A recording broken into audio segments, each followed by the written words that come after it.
back, y'all. It's episode 10 of the No Filter Tattoo Podcast.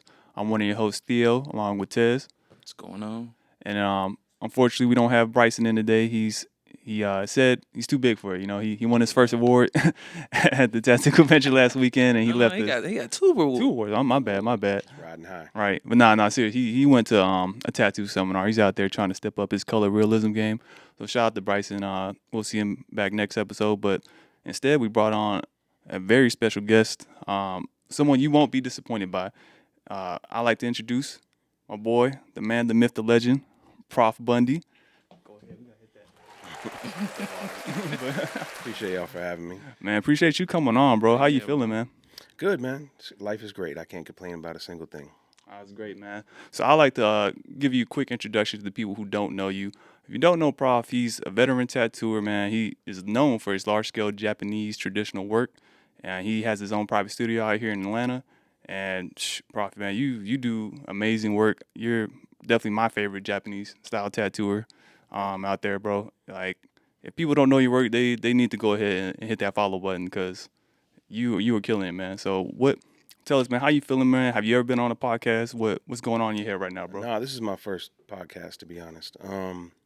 Yeah, I feel good, man. Definitely. I've been listening to all your stuff since the beginning, so appreciate that. Definitely happy to be here. Thank you, brother. Yes, sir, man. So before we get into the nitty gritty of this episode, I know you brought up one of the kind of theme this episode around discipline and longevity, and I think that's a great subject, man, especially for younger tattooers, newer tattooers. A lot of them don't know this industry is very tough. It's easy, to have like a hot year, right? Mm-hmm. And to be, a big thing, flash in the pan kind of thing, but it's hard to have true longevity.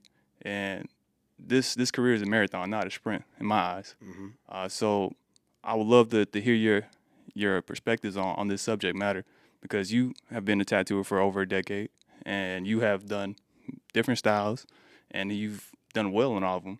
And I think that would be great for people to kind of get insight on your mind on how you made your career to what it is today. Well, first let me say, I think I've I've done well in what I was confident in doing. So I didn't take on everything along the way beyond my first couple years of tattooing, but the things I felt confident in my abilities to do, I did, and I did it with passion. Things that I would not feel confident about, I have shop mates that I would gladly pass things over to. So I think that's a key factor. Like, when you're trying to get good, when we're trying to get your foundation, it's important to take on things that take you out of your comfort zone. But during that time, maybe first 3-4 years, that's where you can kind of hone your abilities and learn your own preferences. And at that time, if you've found stuff that you just don't feel comfortable with or don't feel like it suits you as an artist, and there is somebody that you're working with or that you're familiar with, you can always refer them out.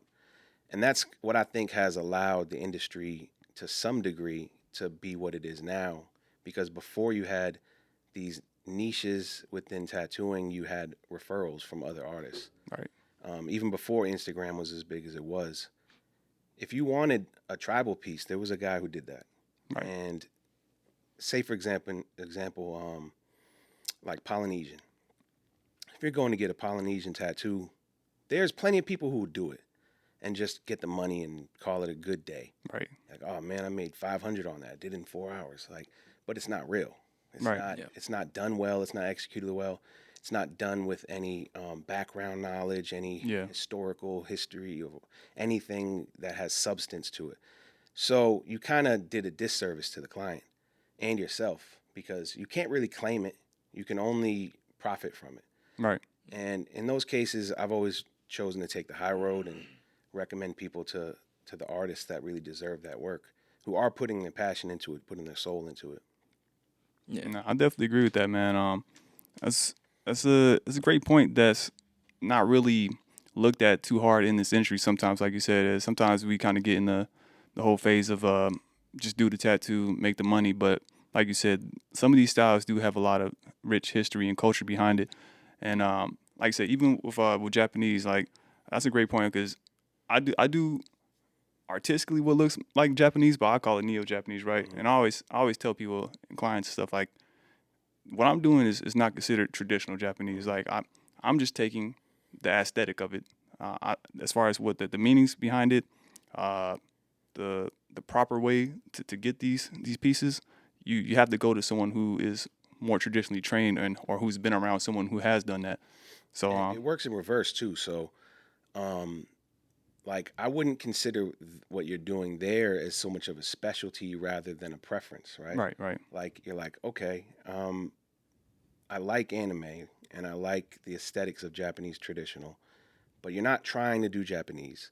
You're exactly. incorporating anime into it. You're Mm-hmm. making something that's your own, that's new, that's different than what tradition depicts. And because of that, you have a lane for that. So when people come to me and they say, "Hey, I really want to get a I don't know, Naruto character." Right. I don't turn them away just based on that because like the Naruto tales actually have a lot of foundation and basis in historical, well, maybe not historical, but Japanese myth. mythology. Yeah, Yeah, yeah. myth. Yeah. And some of that myth may or may not have a little bit of historical accuracy. Right. A little Like exaggerated. anything else. Yeah, Yeah. yeah, yeah. I'm sure everything has a twist to it. And Yeah. it's like all good stories contain a little bit of extraness. But yeah, so these stories of the sorcerers or what the Japanese call ninja, and not like ninja like we would think of 1980s American movies with guys dressed in all black just throwing stars, and Right. it's not, It's not the like original Yeah. ninja meant like sorcerer or someone who okay. Okay. someone who could do stuff that Yeah. was had the abilities to do things that were outside of the realm of normal human abilities, Okay. whether it's disappearing or conjuring a spirit or conjuring a creature like Orochimaru with the snake or Okay. Tsunade with the slug. So when people come to me with these things, I explain to them that factor. Like, yeah, these have some accuracy in Japanese tattoo. You can represent these characters. However, they won't look like your favorite cartoon.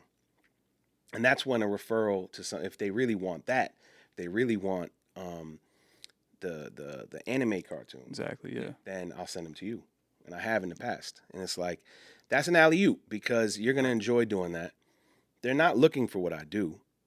For me to convince them, I'm good at selling people on stuff, but that's not always good. Yeah. In fact, a lot of times I have to kind of take myself out of the sales position because the permanency of tattoos require me to like talk to people in a way where they're going to make choices that they really are passionate about. Because if I talk to someone into something, and I'll give you an example in a second, that they were kind of half-hearted about, but they trust my artistic, vision, Right. they may never finish it. And there's a Yeah. good chance they never finish it, or it goes 10 years unfinished and they finally come back around. And by that time, I'm not excited about working on it because my style has changed or Right. I forgot my original inspiration for the piece. Sometimes that happens. Your Yeah. eye changes over a decade or 5 years or whatever. Yeah. Mm-hmm. As artists, we all have that because a 10-year-old piece can walk in the door and say, "Finish me now." Right. And that's not like in any other artist in any other medium is kind of out of that reality. Like they don't Right. have to experience that. But tattooers, we do because a tattoo is finished when a client says so. That's the reality of it. Yeah. And that's not always fun for us. It's not the best part of our jobs because Nah, not at all. we want to see it through. We want to, really put our final touches on something, or even if someone might stop 2 hours into a 20-hour piece, Right. Yeah. and you're like, yo, I don't even have enough for the stencil to be Exactly. done. Yeah. Yeah. And if someone's pain threshold, or if someone's just enjoyment of the process or whatever is done, then they're done and the Right. tattoo's done, and they'll live with it forever, or they'll come back later and try to finish it, and you'll have no idea how to do that. Yeah. But I'll give you a good example. I had a guy, probably my third year of doing Japanese, so it's probably 2018, 2019, pre-COVID. Young kid, probably 19, 20. He comes in for a consultation. He's like, yo, I love your work. I love the large-scale stuff you're doing. He, like, gives me a whole routine about what he appreciates about my work. And I'm like, oh, this is a great start. Okay, this is a cool consultation. This kid's kind of paying attention, and he knows my work. He's not just like a walk-in, because I was in the shop at the time. Okay. And I'm like, okay, so what do you want to get? And he shows me on his phone, and it's 2 koi fish swimming in a yin-yang symbol in watercolor on a girl's back, on her shoulder blade. And he goes, just like this, except I want it in the middle of my back, not on the shoulder blade. Now, this is a maybe 5'11", 6 foot young kid, and he's masculine presenting, Yeah. right? So I'm like, do you identify with this as a subject matter? Like, tell me why you want to get this, because I don't want to like. Number one, I didn't want to just shoot down his idea and be like, yo, this is whack. Or, I mean, it's important that it's good that you at least asked him why, instead of just going straight to like, no, this is stupid, Yeah, he just said, oh, I just think it looks really cool. And I'm like, no, it's a really well done tattoo. It looks good for that person that's wearing it. But it may not be the best fit for you. And that's what I'm trying to figure, trying to ascertain that. And he goes, oh, I didn't think about that. I just liked the way it looked on the phone. And so what would you do? And I'm like, okay, the gates are open. Now I can tell you what I would really do. Okay. And I said, well, do you see yourself getting more tattoos? And he had none. Or if he did, I didn't see any of them with shirt off. So he goes, yeah, I can see that. I'm like, do you see yourself adding on to your back at any point? Yeah, I think, maybe add some more stuff, maybe some more koi. I'm like, all right. Check it out. I'm gonna show you some pictures. I pull out some books. Right. I always have tons of books at the shop in my studio. And I'm These are like Japanese reference books, or yeah. I think the book I showed him was a artist named Ivan.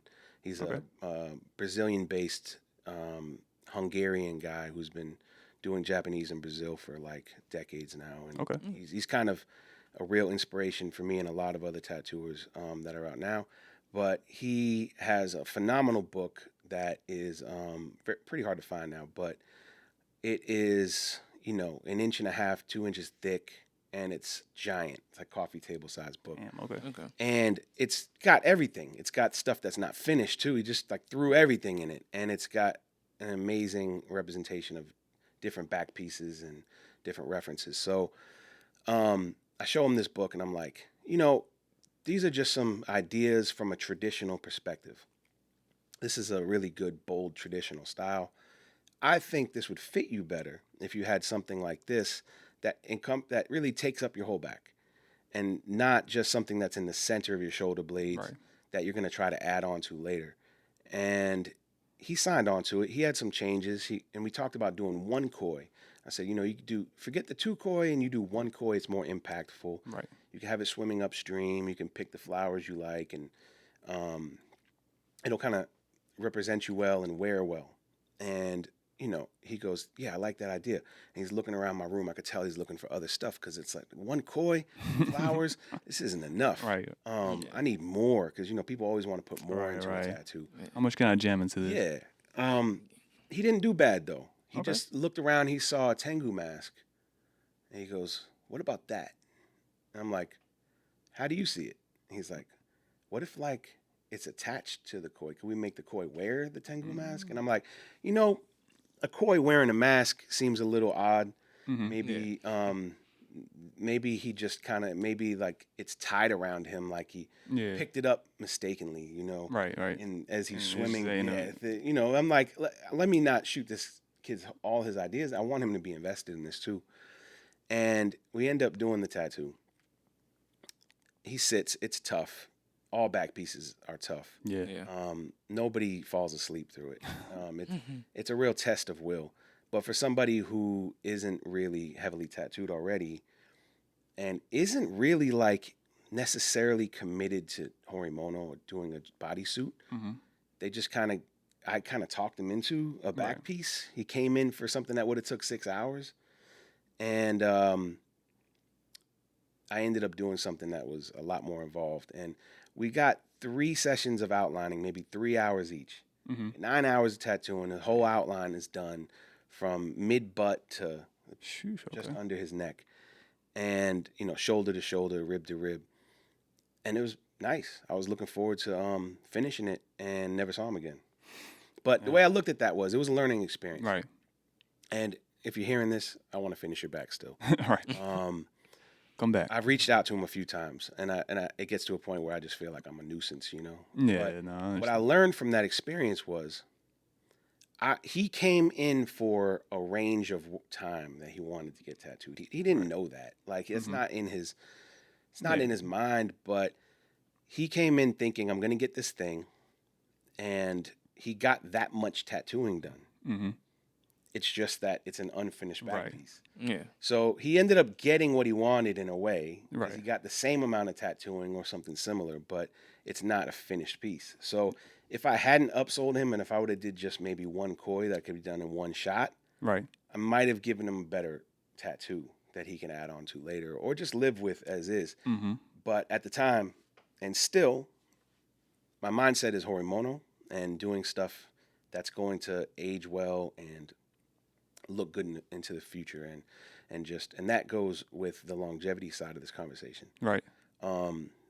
But the real thing with that is that I just realized that selling people on stuff doesn't work as much as working with people to figure out what they're going to really love, what they're really going to want to wear forever.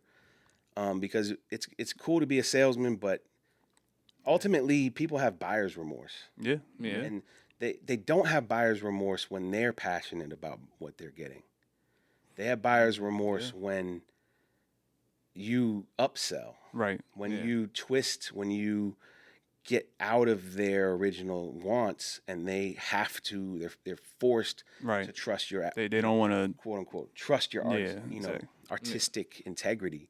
But sometimes our artistic integrity is just ego, and a lot of times we can kind of talk our clients out of what they want and into what we want. Yeah, that's a great point. But they got to live with it. So, it's kind of like, at this point in my career, if I'm that far outside of the realm of what my client wants, I would tell them it's not a good fit, and I would recommend a different artist.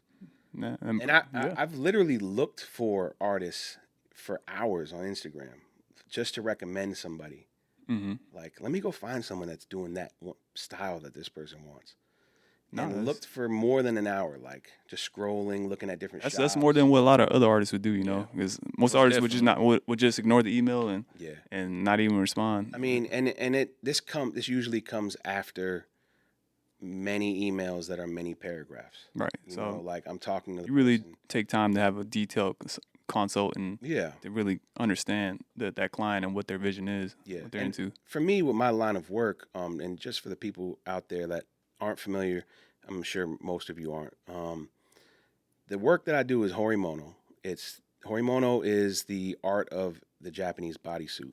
So it's not something that is a one-shot deal or just a sleeve, but all parts of a Japanese bodysuit are like what's it like, forming like Voltron? Right. All the different parts come together. Yeah, like a sleeve is part of a bodysuit. Yeah, I was on your website and I saw that you had this section for Horimono and how you explain like the ideal starting place would be like the back piece, and then like how if you got just a half sleeve and then you want to pair with just like the half legs, you know, stuff like that, and all the different terms. And it's really cool to see that you take the time to educate clients about the process and how, like you said, every little piece matters, like where you start, how like if you start with the sea, water, at this point you can't go, air or below it or this and that. So you can. It's just about having harmony. Okay. So for me, my consultation is very different than most people's consultations in tattooing, because I'm talking to people who want smaller scale, like still large scale. Like a half sleeve is still large scale. Yeah, like it's not if you were in a convention contest and you wouldn't enter small color for a half sleeve. No. Right? But for me, that's we might try to slide for it though. Yeah, we would try. Put this in, see if they kick me Shout out. out to Theo. Gotta play the game, baby. I was like, Gotta play the game, that's baby. a stretch, but respect. You took home a trophy. That's all that matters. But yeah, my consultations kind of are more so an educational process. I do, I Do do you have do that. in-person consults, or is it like Well, email only? COVID kind of changed things for the better. I like talking to people for about an hour Okay. in a FaceTime kind of setting. I Did love. you do you charge for consultations as well? Or No, no, I free. haven't in the past, but due to some excess amount of conversations that don't lead to bookings Right. in the last 2 years, I'll probably charge for it in the future. Yeah. But I mean, something reasonable, right. Right. like less than my hourly rate. Exactly. Yeah. But still, talking to someone for an hour is work. Yeah. Yeah. But like, all right, the way I'm considering it is that I'll have a fee, and then if they decide to book, that fee is already part of their deposit Okay. that they're going to pay. That sounds fair. Yeah. So yeah, if you don't decide to book, you had an educational experience. Right. You got to pick my brain, and maybe that has value in your tattoo. It that can you guide do you from to. another You're right. office. Yeah. Mm-hmm. Like, oh, he's not for me, but this consultation had some takeaways that were valuable to me. And hopefully that's my thought process on it. But I haven't charged for consults in the past, and my theory behind that is that just that at the end of the day, what I make in a year is my focus, Right. not what I make in every interaction. Yeah. Yeah. And I only get to book about 20 clients a year. So Wow. Yeah. most people tattoo 20 people in a month. Most tattoo artists, on average, I'd probably Yeah. say tattoo 20 people a month, and that's with the extremes. Someone that's like a walk-in warrior, Yeah. that's just Bryson, doing shout out 5, Bryson. 6 people a day, 8 people a day, Yeah. small bangers, back to back to back, setup, cleanup, like just knocking them out like that. Someone like that is obviously going to do like 20 a week, Right, or something, But for me, 20 in a year is a good speed. So my booking process is pretty limited. I'm kind of vetting people to just understand what they really want out of their tattoos in general.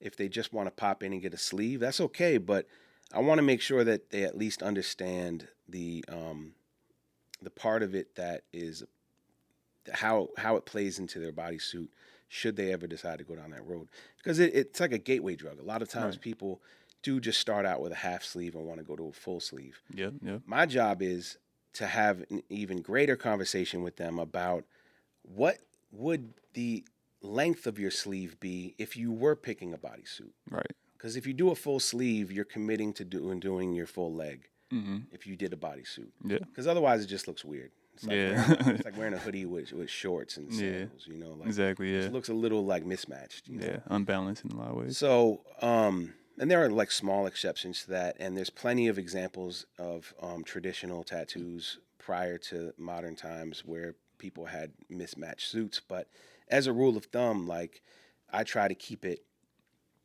well balanced, All right. and I think That that harmony. I think that like the Japanese, Chinese as well, they have these rules of harmony. Familiar with feng shui, Mm-hmm. like things that belong in a proper place bring harmony to your life. Right. Right. So within Japanese tattoo, there's the same principles. Japanese have a different name for it slightly, but the same principles apply. People are just more familiar with feng shui as a word, so Right, I yeah. just use that. But I like to really focus on that because, like, if you were doing some interior design and you were like, well, we're going to build this house from scratch, there's certain rules that feng shui rules where you'd be like, okay, we don't want the doorway facing the staircase Right. because it brings bad energy. You don't want to, and I'm no expert in feng shui, so don't take that as a rule of thumb. But there are certain things like that. Yeah, yeah. You don't want a bathroom facing a bed or something Yeah. like that. But in tattooing, you don't want water at the top of your sleeve if you're not going to do your whole suit full of water because then it just doesn't make any sense. Right. And a lot of those rules just play into the overall aesthetic of the suit. So when you end up having the whole thing finished 20 years from now, because a lot of times it takes someone decades to finish a bodysuit, Yeah. and that's fine. That's really part of what it is. All I ask for my clients is commitment, dedication during each piece of it. Right.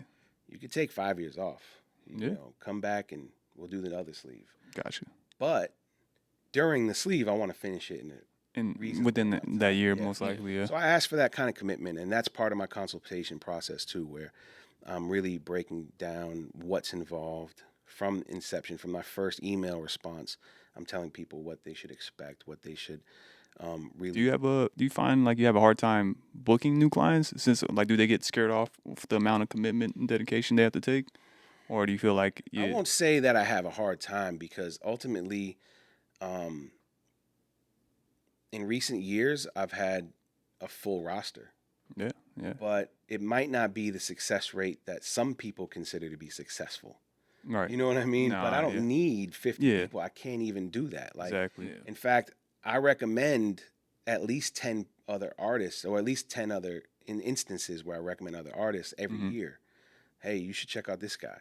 Hey, what you're looking for is a little more along the lines of this guy.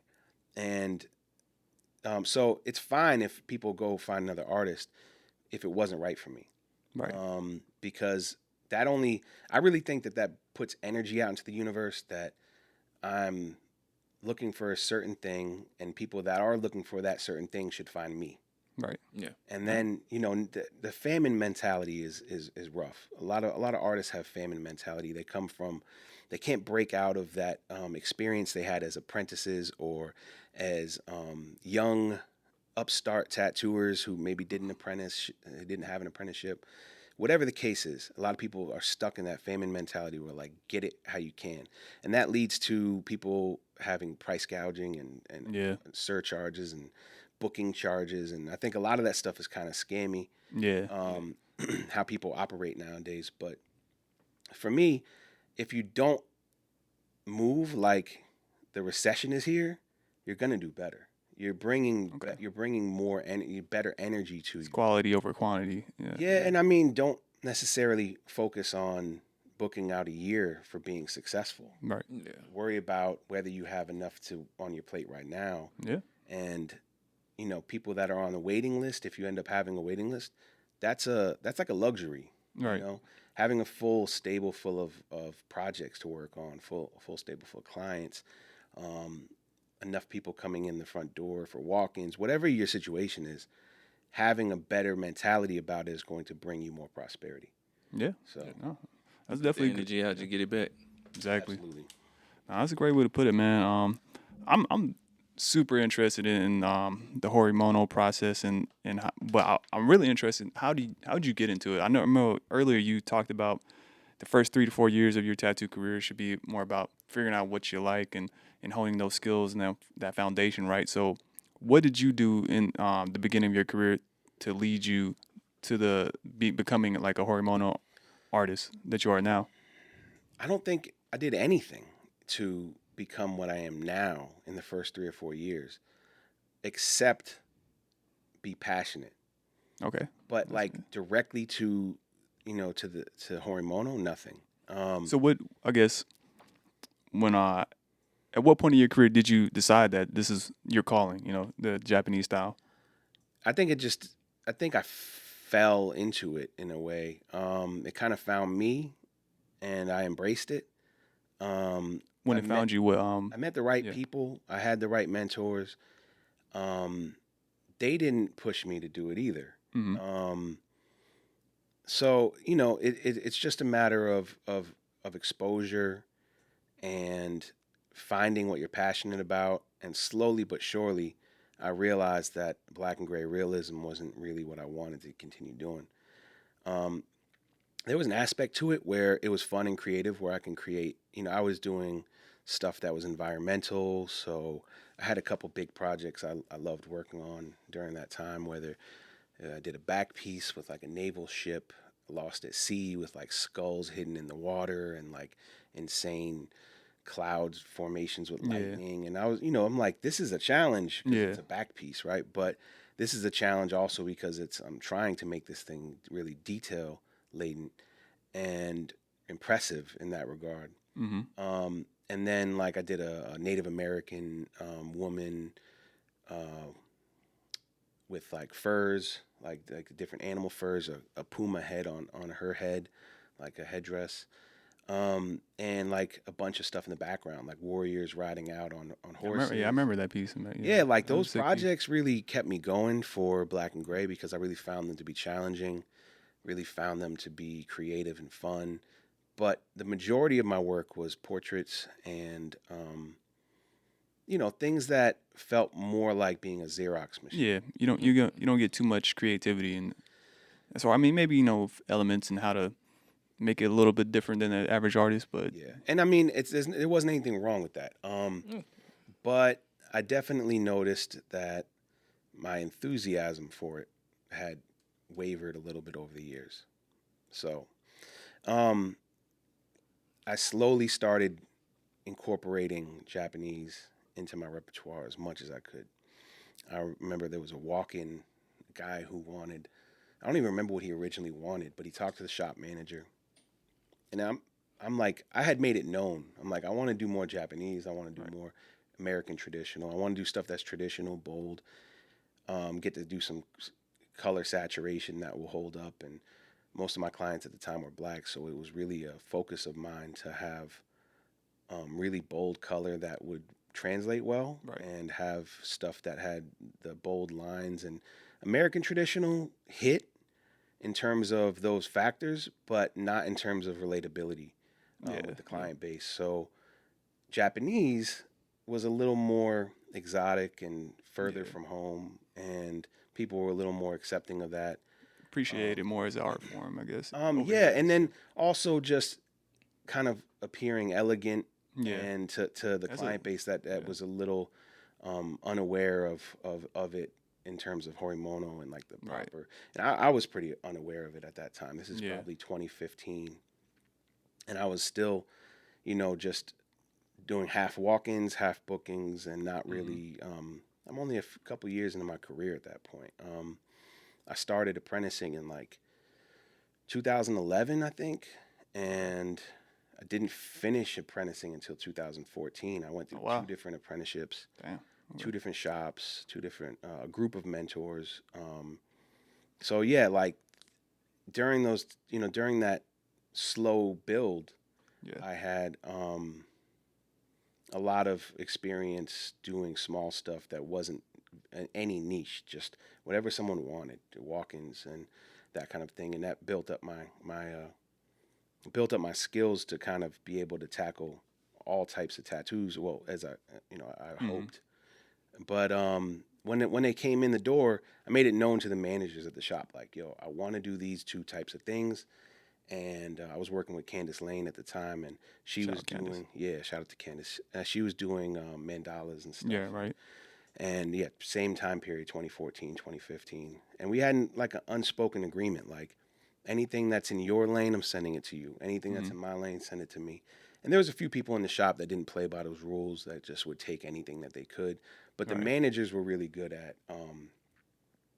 like directing things to us, based on what, even if it meant talking the client into waiting a little longer. He's not available today, but trust me, you want to wait. Like, and it goes a long way. A good shop manager really goes a long way. That's how a good shop should be. Like it shouldn't be everybody being cutthroat. Like I know here, like Tez be the first one to say, like, someone comes in, wants some lettering, like, hey, like wait for Christian. You know what I'm saying? Like it's worth the wait. I'm quick to delegate. It's like, you want some flowers? Go to Emily. Right. Yeah, I could do it, but look at this person. Right. And then if you still want me to do it, I'm here for you. Right. Yeah. But you should look at this person. Right. Look at their portfolio and be sold on your own. Like, exactly. Yeah. Yeah, and that's helpful. And early on, that was my experience with Japanese. Was just so the guy that came in, I don't remember what he wanted, but ended up doing a Fudo head on him. And I know I had just bought the book Immovable by Horitomo. From State of Grace, which is an amazing brand of a publisher. I recommend all of their books. Okay.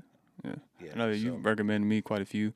Yeah, they're great. But I had just gotten a Immovable book, and I was still very green. I didn't really know much about anything, and I'm reading through this book like it's the Bible. Like just mind blowing at that time. Yeah, I'm like, this is it. I got rules now. Right. Okay. Yeah, it's being laid out for me. And I had already read Bushido. Okay, yeah, I and think I have them. a few other books that kind of set me on the path to kind of understand on a very low level what traditional Japanese tattoos were. Yeah.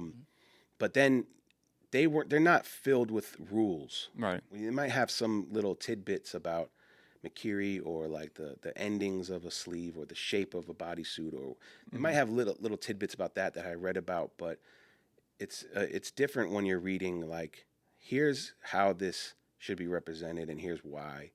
This in this case Fudomiyu, and he was going over every single detail about like his clothing patterns and which hand holds which items, and if he's sitting versus standing, these are the way that the motifs. So this is a whole different story. So I'm really into this, and this guy's like, I'm like, hey, would you get one of these? He wanted to fill in a spot in his inner bicep. Yeah. And I'm like, would you get one of these? I think it would look really cool. And he was like, oh, I love that. And I start telling him what's it about. What's it about? And I said, hey, just so you know, this is a god. So it's like getting a Buddha on you. I mean, he is a manifestation of Buddha, or one of the faces of Buddha, a deity.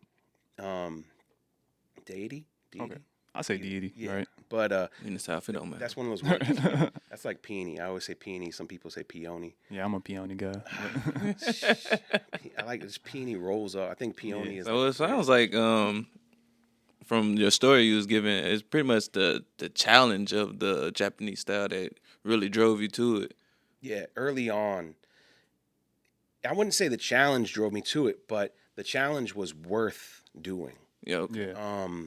Because it was so fulfilling to do. Okay. Right. And it was just really rewarding to see that I could do it, because at that point in the shop I was working in, there wasn't anyone that had success doing Japanese. Not really, just here and there. Okay. So I realized that it was going to be difficult for me to make enough tattoos in a short amount of time to build a style and to represent that kind of work as what I want to do. Because that's how you build yourself up to have a dedication in something. And pardon me. But with that, I realized that was the shortcoming of the place I was at. And sometimes I think you have to kind of place yourself in a pond that allows you to grow. Like, if you've ever heard about koi, how when they're put in ponds, they stay at a certain size based on that pond and based on how they're fed. Yeah, yeah. Now, if they're eating good, they're going to grow a little bit. So that's kind of like a tattoo shop. You could be eating good and still not be happy because you're not growing, right? So you have to be in an environment where you're still growing and you're eating. And it's much like bonsai trees as well. They're depending on the pot size. Yeah. These are not miniature trees. Nah, they can get big. You're right. They're regular trees. Yeah. You plant them in the middle of a forest, and you'll come back in 100 years, and they'll be huge. Yeah, a lot of people don't know that. Yeah. So it's all about the vessel that you're in, and in tattooing. The shop that you're in makes all the difference. And the shop I was in was good enough to eat, but not good enough to grow in the direction that I want. Right. So I ended up going to another shop. I went to Thunderbolt with Joe Vegas, who is a really well-established artist that has a background in Japanese and American traditional. Yeah. And Joe welcomed me with open arms. And his thing was, I'm looking for a guy who's a black and gray killer, and I love your work. And I'm like, flattered. I want to do what you do. But hey, this is where I'm going to go with it. I want to do Japanese. And he was a little taken aback, but he was totally open to it. He's like, wow, that's awesome. Okay, Man. yeah, all right. Shout out to Joe, man, for doing that. Not a lot of artists would be, willing to do that, especially a style that he, is already known for. Well, that goes back to famine mentality. Right. People who are worried about where their next meal's coming from oftentimes short themselves and others. Yeah. So him not being worried about me being under his roof and doing the same thing as him, he also had another artist there who did Japanese, and he wasn't worried about that either. He was still booked. He was still busy. He was still killing it. His work was phenomenal, is phenomenal. So that's really something that's the place where I learned the most.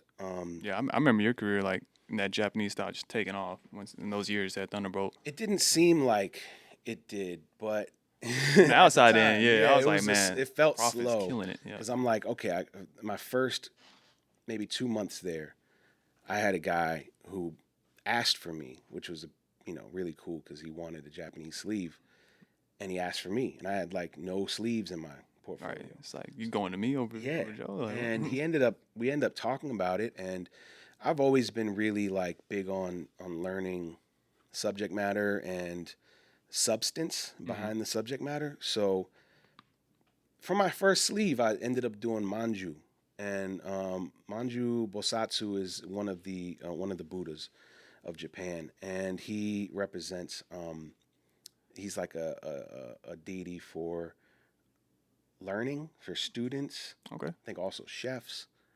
Yeah, and this was a perfect fit for this guy, but he never even heard of this before he came in the shop, and I've never even done a Japanese sleeve, but I know I've done enough research to where when we're talking, this just came out, and I'm like, hey, Yeah. check this guy out. This is cool. I think it was he liked food dogs, Okay. and but he's like, food dogs are a little just maybe shallow. I want something with some more substance. Right. And I'm like, are you open to getting a Buddhist deity? And he was like, yeah, one of my family, I think his mother's Japanese, and he was like, yeah, she's Buddhist. And I'm like, oh, perfect. So you're open to it? Cool. Let me show you this guy. And I start flipping through books, and I'm like, he sits atop of a food dog, and he was like, oh, that's it. That's what I want. Right. So my first sleeve had a lot of substance to it, Right.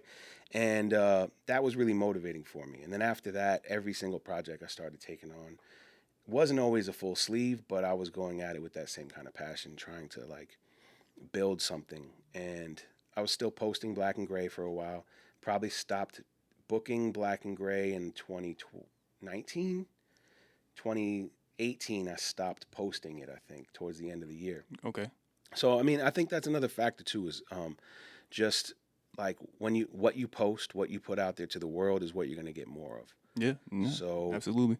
it also comes down to what you take on, because you're going to want to post it. Yeah. So you may as well make sure that what you take on is what you want to be about. Yeah.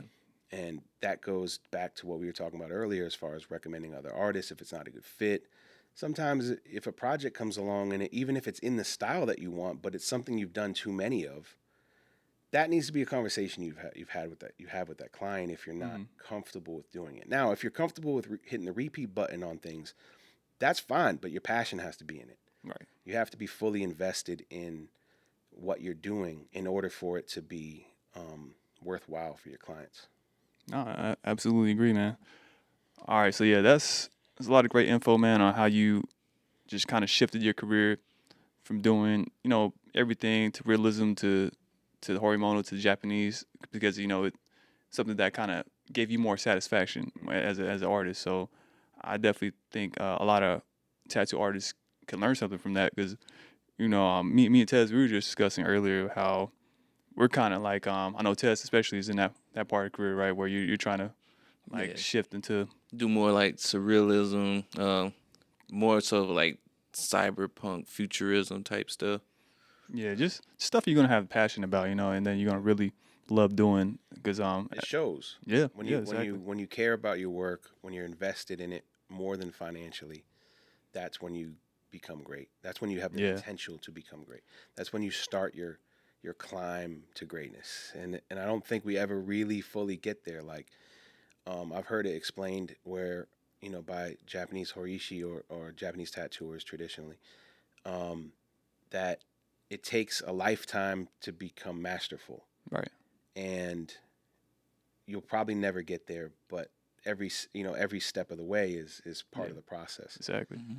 So yeah, I think that for me, like those earlier days, you asked me what my first 3 years, how that affected me and how I grew that into Japanese. And ultimately, I didn't. I just paid dues and did things the right way, and had a hard apprenticeship that was meaningful. 2 of them. Let me ask you then. So do you think like paying your dues and going through like that rough apprenticeship process. Is that something that artists are lacking these days, or Well, what? when I say rough, I wasn't like being hazed or like Right, right. hit with a paddle. Right. Or Unnecessary, like, yeah, I wasn't unnecessary being stuff, right? sexually harassed. So Right. Yeah. I'm not trying to set a standard that people have to live with, Yeah. Exactly. But Yeah. my own apprenticeship was difficult in a traditional way where the mentors that took me on, they were all close to or over 20 years in the game. Okay. There was three of them. I worked for Randy Harris originally, Tattoos by Randy. Yeah. Shout out to Randy. One of my main mentors who helped me to get in at that shop was Dueler. Shout out to Duel. Yeah. Yeah, who y'all should definitely have on here. Yeah. He has a lot, Yeah. of insight to share. I've reached out to Randy, so hoping to get him soon, and definitely Duel need to get him. And then also Lord Yada was at that shop too, and all of them taught me. That was that Inkers Republic, or was that? No, that was Tattoos by Randy. Okay, Tattoo Jonesboro. Yeah. And then later, Duel came to Thunderbolt. Okay. And I worked with him again, so that was really nice. And to be in my maybe apprenticeship being the first phase, and then Black and Gray, and a little bit of everything was my second phase, and then to be doing Japanese, I won't say my current phase, but I think my final evolution. Right. To be doing that full time and working next to Duel was really cool because he was one of the first people that put me on to books that inspired me a lot. Like I was looking at stuff that was like, there's a guy named Jack Mosher who put out these books in the early 2000s, and they were like really illustrative. You might like them too. It's because it's not traditional. It's fun. It's like really overly illustrated perspective on things, and much like some of the art you have on the walls here. That's like it's like inspired by traditional, but it's not. Okay. And I was like thinking that's the shit, like Yeah. and Duel was like, nah, but check this out.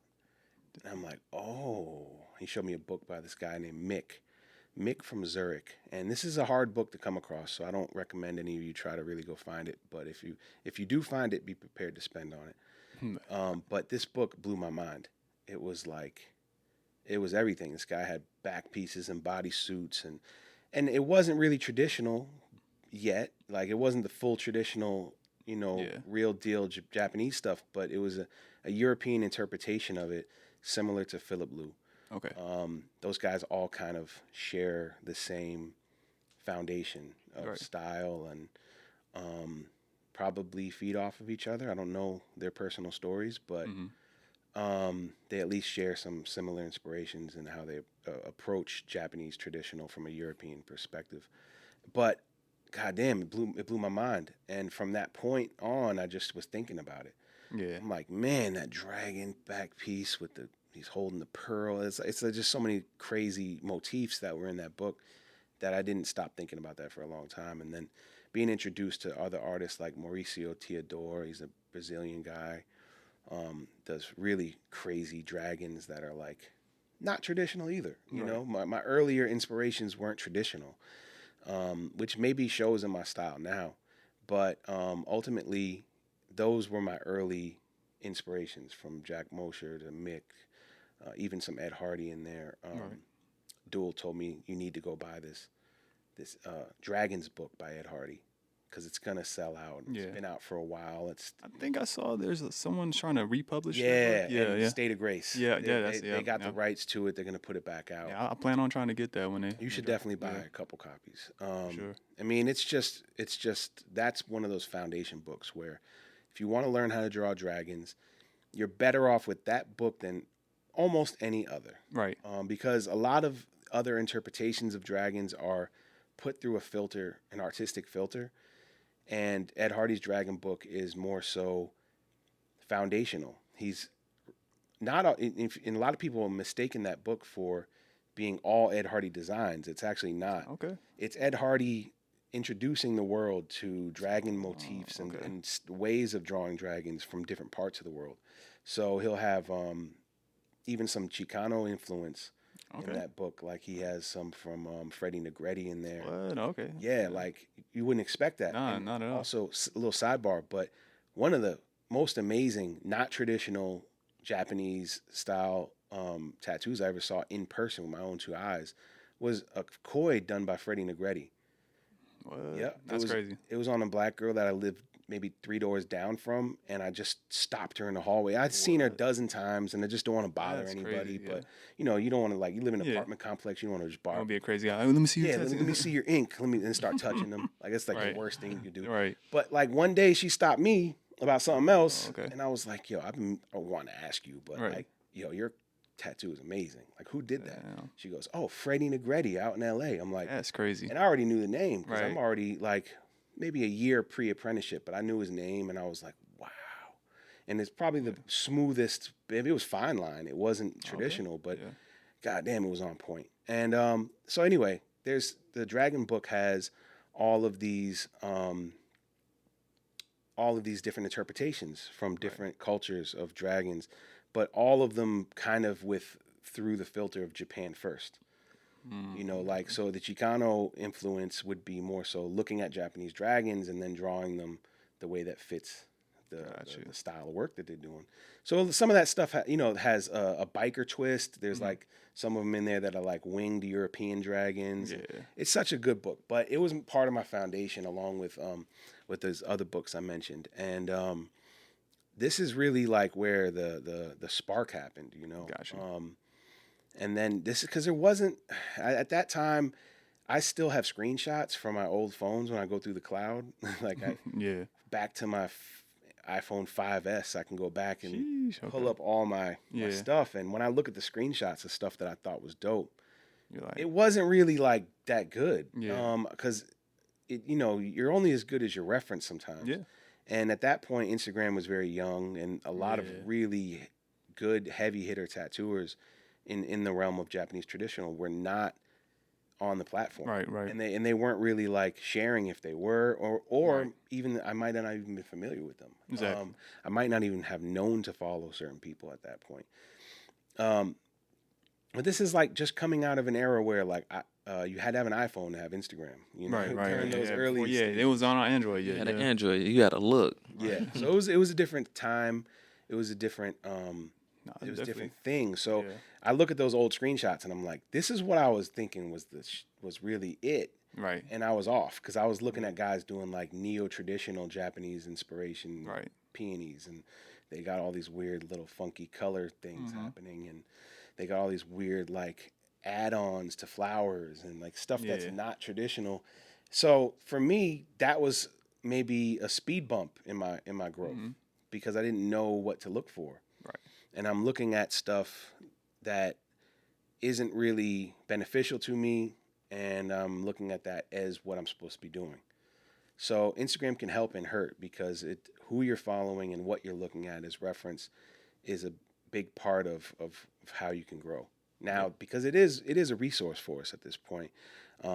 Less so for me in my current stage of growth, because now almost all of my inspiration, if not all, comes from books, comes from ukiyo-e prints, the woodblock prints from Japan, from the Edo period and following.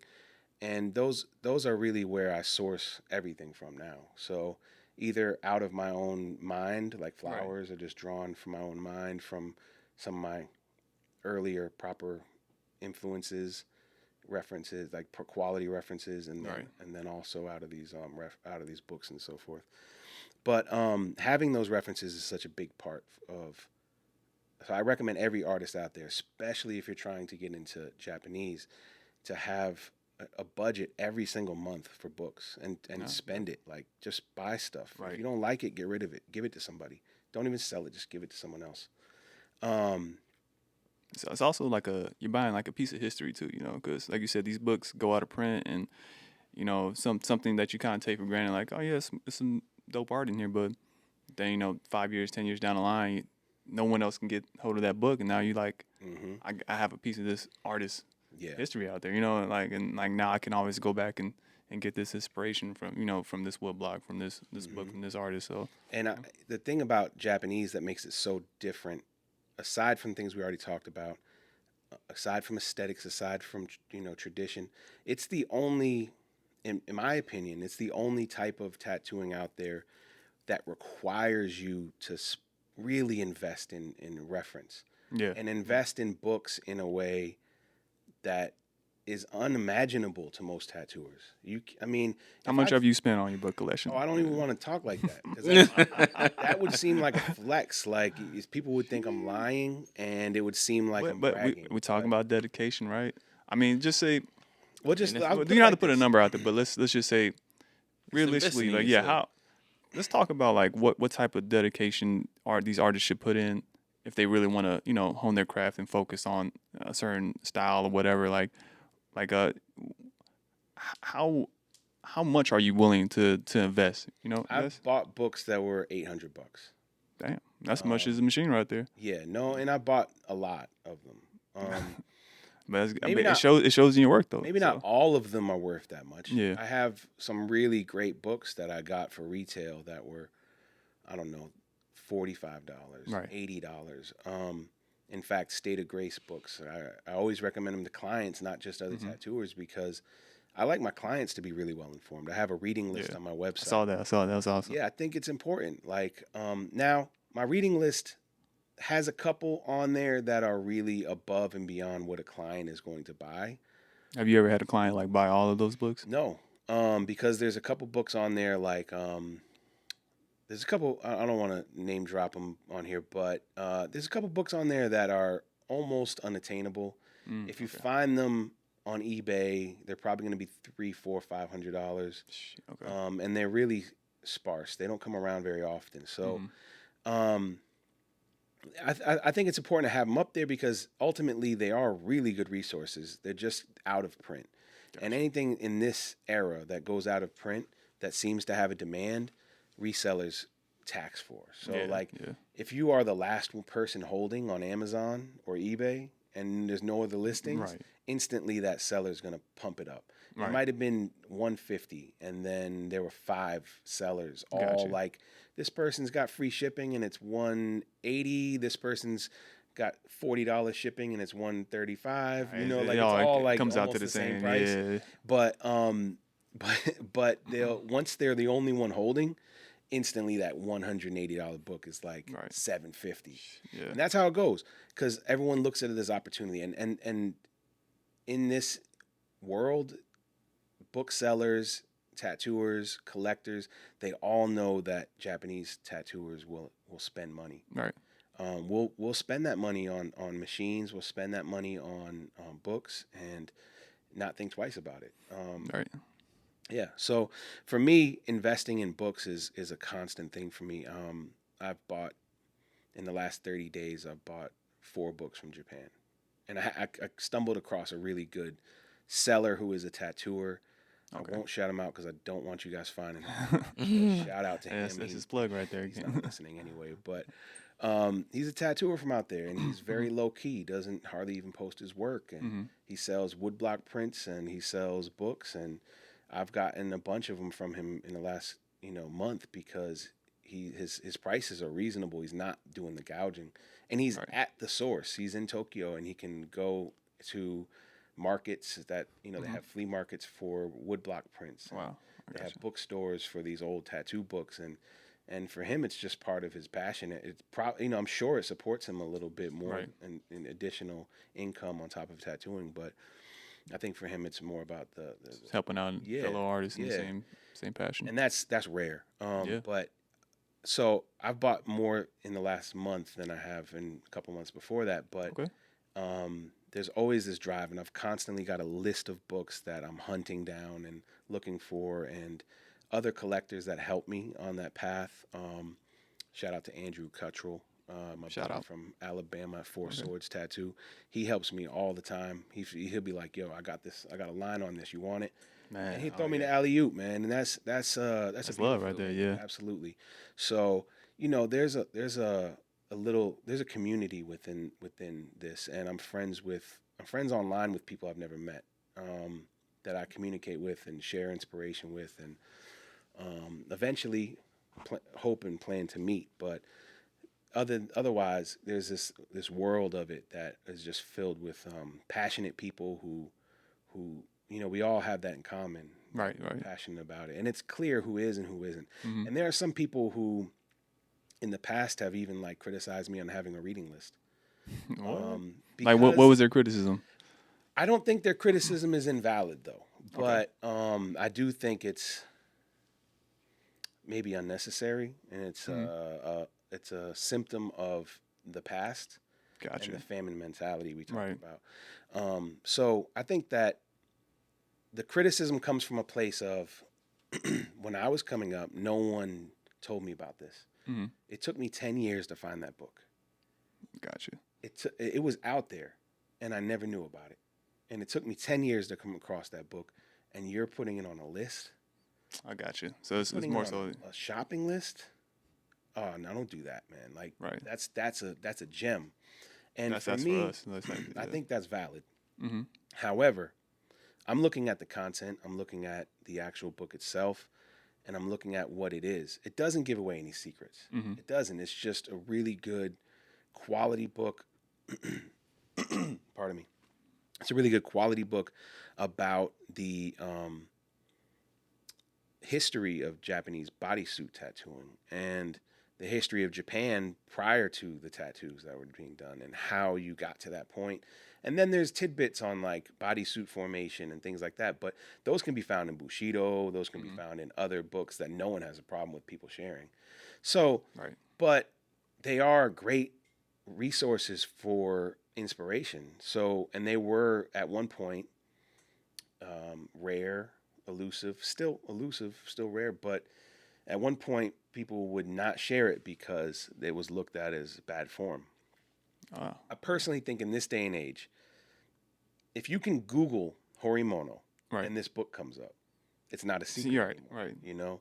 So the secrets that we do have to be passed on individually, and those things are more so oftentimes critique based. Like another artist might say, "Hey man, you did that thing with that thing that doesn't go together. You should next time do it with this flower instead." Right. Those kind of things are the most valuable secrets that we have, like the ins and outs of Japanese tattoo and what goes with what and why you shouldn't place this thing with that thing. Like those are more nuanced things that Right. aren't in many books or any books Mm-hmm. that I think should kind of be protected a little bit, Yeah. but not in a gatekeeper kind of way. Right. You know. No, that's definitely a great point. Yeah, I was gonna kind of ask you too, like, so are you kind of like in between on the gatekeeping some things, but maybe not necessarily gatekeeping it just to gatekeep, but make sure it gets in The the right hands. Well, yes and no. I don't think technique should be so openly talked about. I don't personally subscribe to that. Do you like want to gatekeep certain things just so it doesn't get into the wrong hands, or is it more so like you just want to gatekeep in general, like as far as like we shouldn't just give out things for anyone to get, you know? I do think that there are certain things that shouldn't be so openly shared, but I think the idea of gatekeeping traditionally is one that is more fear driven. Back in the Yeah, day, yeah, you had one shop every 10 miles, right, if that. yeah, And if another shop opened a mile away, they'd put, crazy glue in their lock. They'd that's put great. they Throw a put brick through the roaches window or under their something. doors. Yeah, Like they would walk inside with a half a pound of yellow powder pigment and throw it up and bust it on the ceiling damn, so it goes everywhere. right, And you can't clean that up. So those were the kind of things that really happened. Windows getting bust out, shootouts. right, Like tattooers back in the day, when you talk about gatekeeping, it was a different thing because they yeah, were literally protecting their industry from other yeah, people who were getting in the way of them. If you had two tattoo shops within 10 miles of each other, they at least had some disdain for each other. right, If they weren't, they were talking the yeah, 80s, the 70s. yeah, yeah, Before that, in fact, where I grew up, tattooing was illegal. hmm, So we didn't have any shops, right, so you had nothing but tattoo parties and people going up to, because I'm from Boston, and okay, New York was illegal till 97 and Boston was illegal till 2002. no, Boston's always 5 years behind New York. I never knew in that. everything. Yeah, So, a lot of times my exposure to it early on wasn't very I didn't have much of it Yeah. until I was of age, really. Got you. Okay. So, but I don't think gatekeeping is bad per se. It's just that the motivation behind it has to be questioned. Got you. Like, Yeah. are you fearful of losing something, Right. or are you just trying to make sure that people grow in a responsible way? Right. You know, you want the industry to, you know, it's the industry to. If you're an artist that really cares about it, it's sacred to you, right? You know, you want it to keep it that way. So So I'll give you an example. Like, before I was able to use a needle, allowed to use a needle, I had to make needles.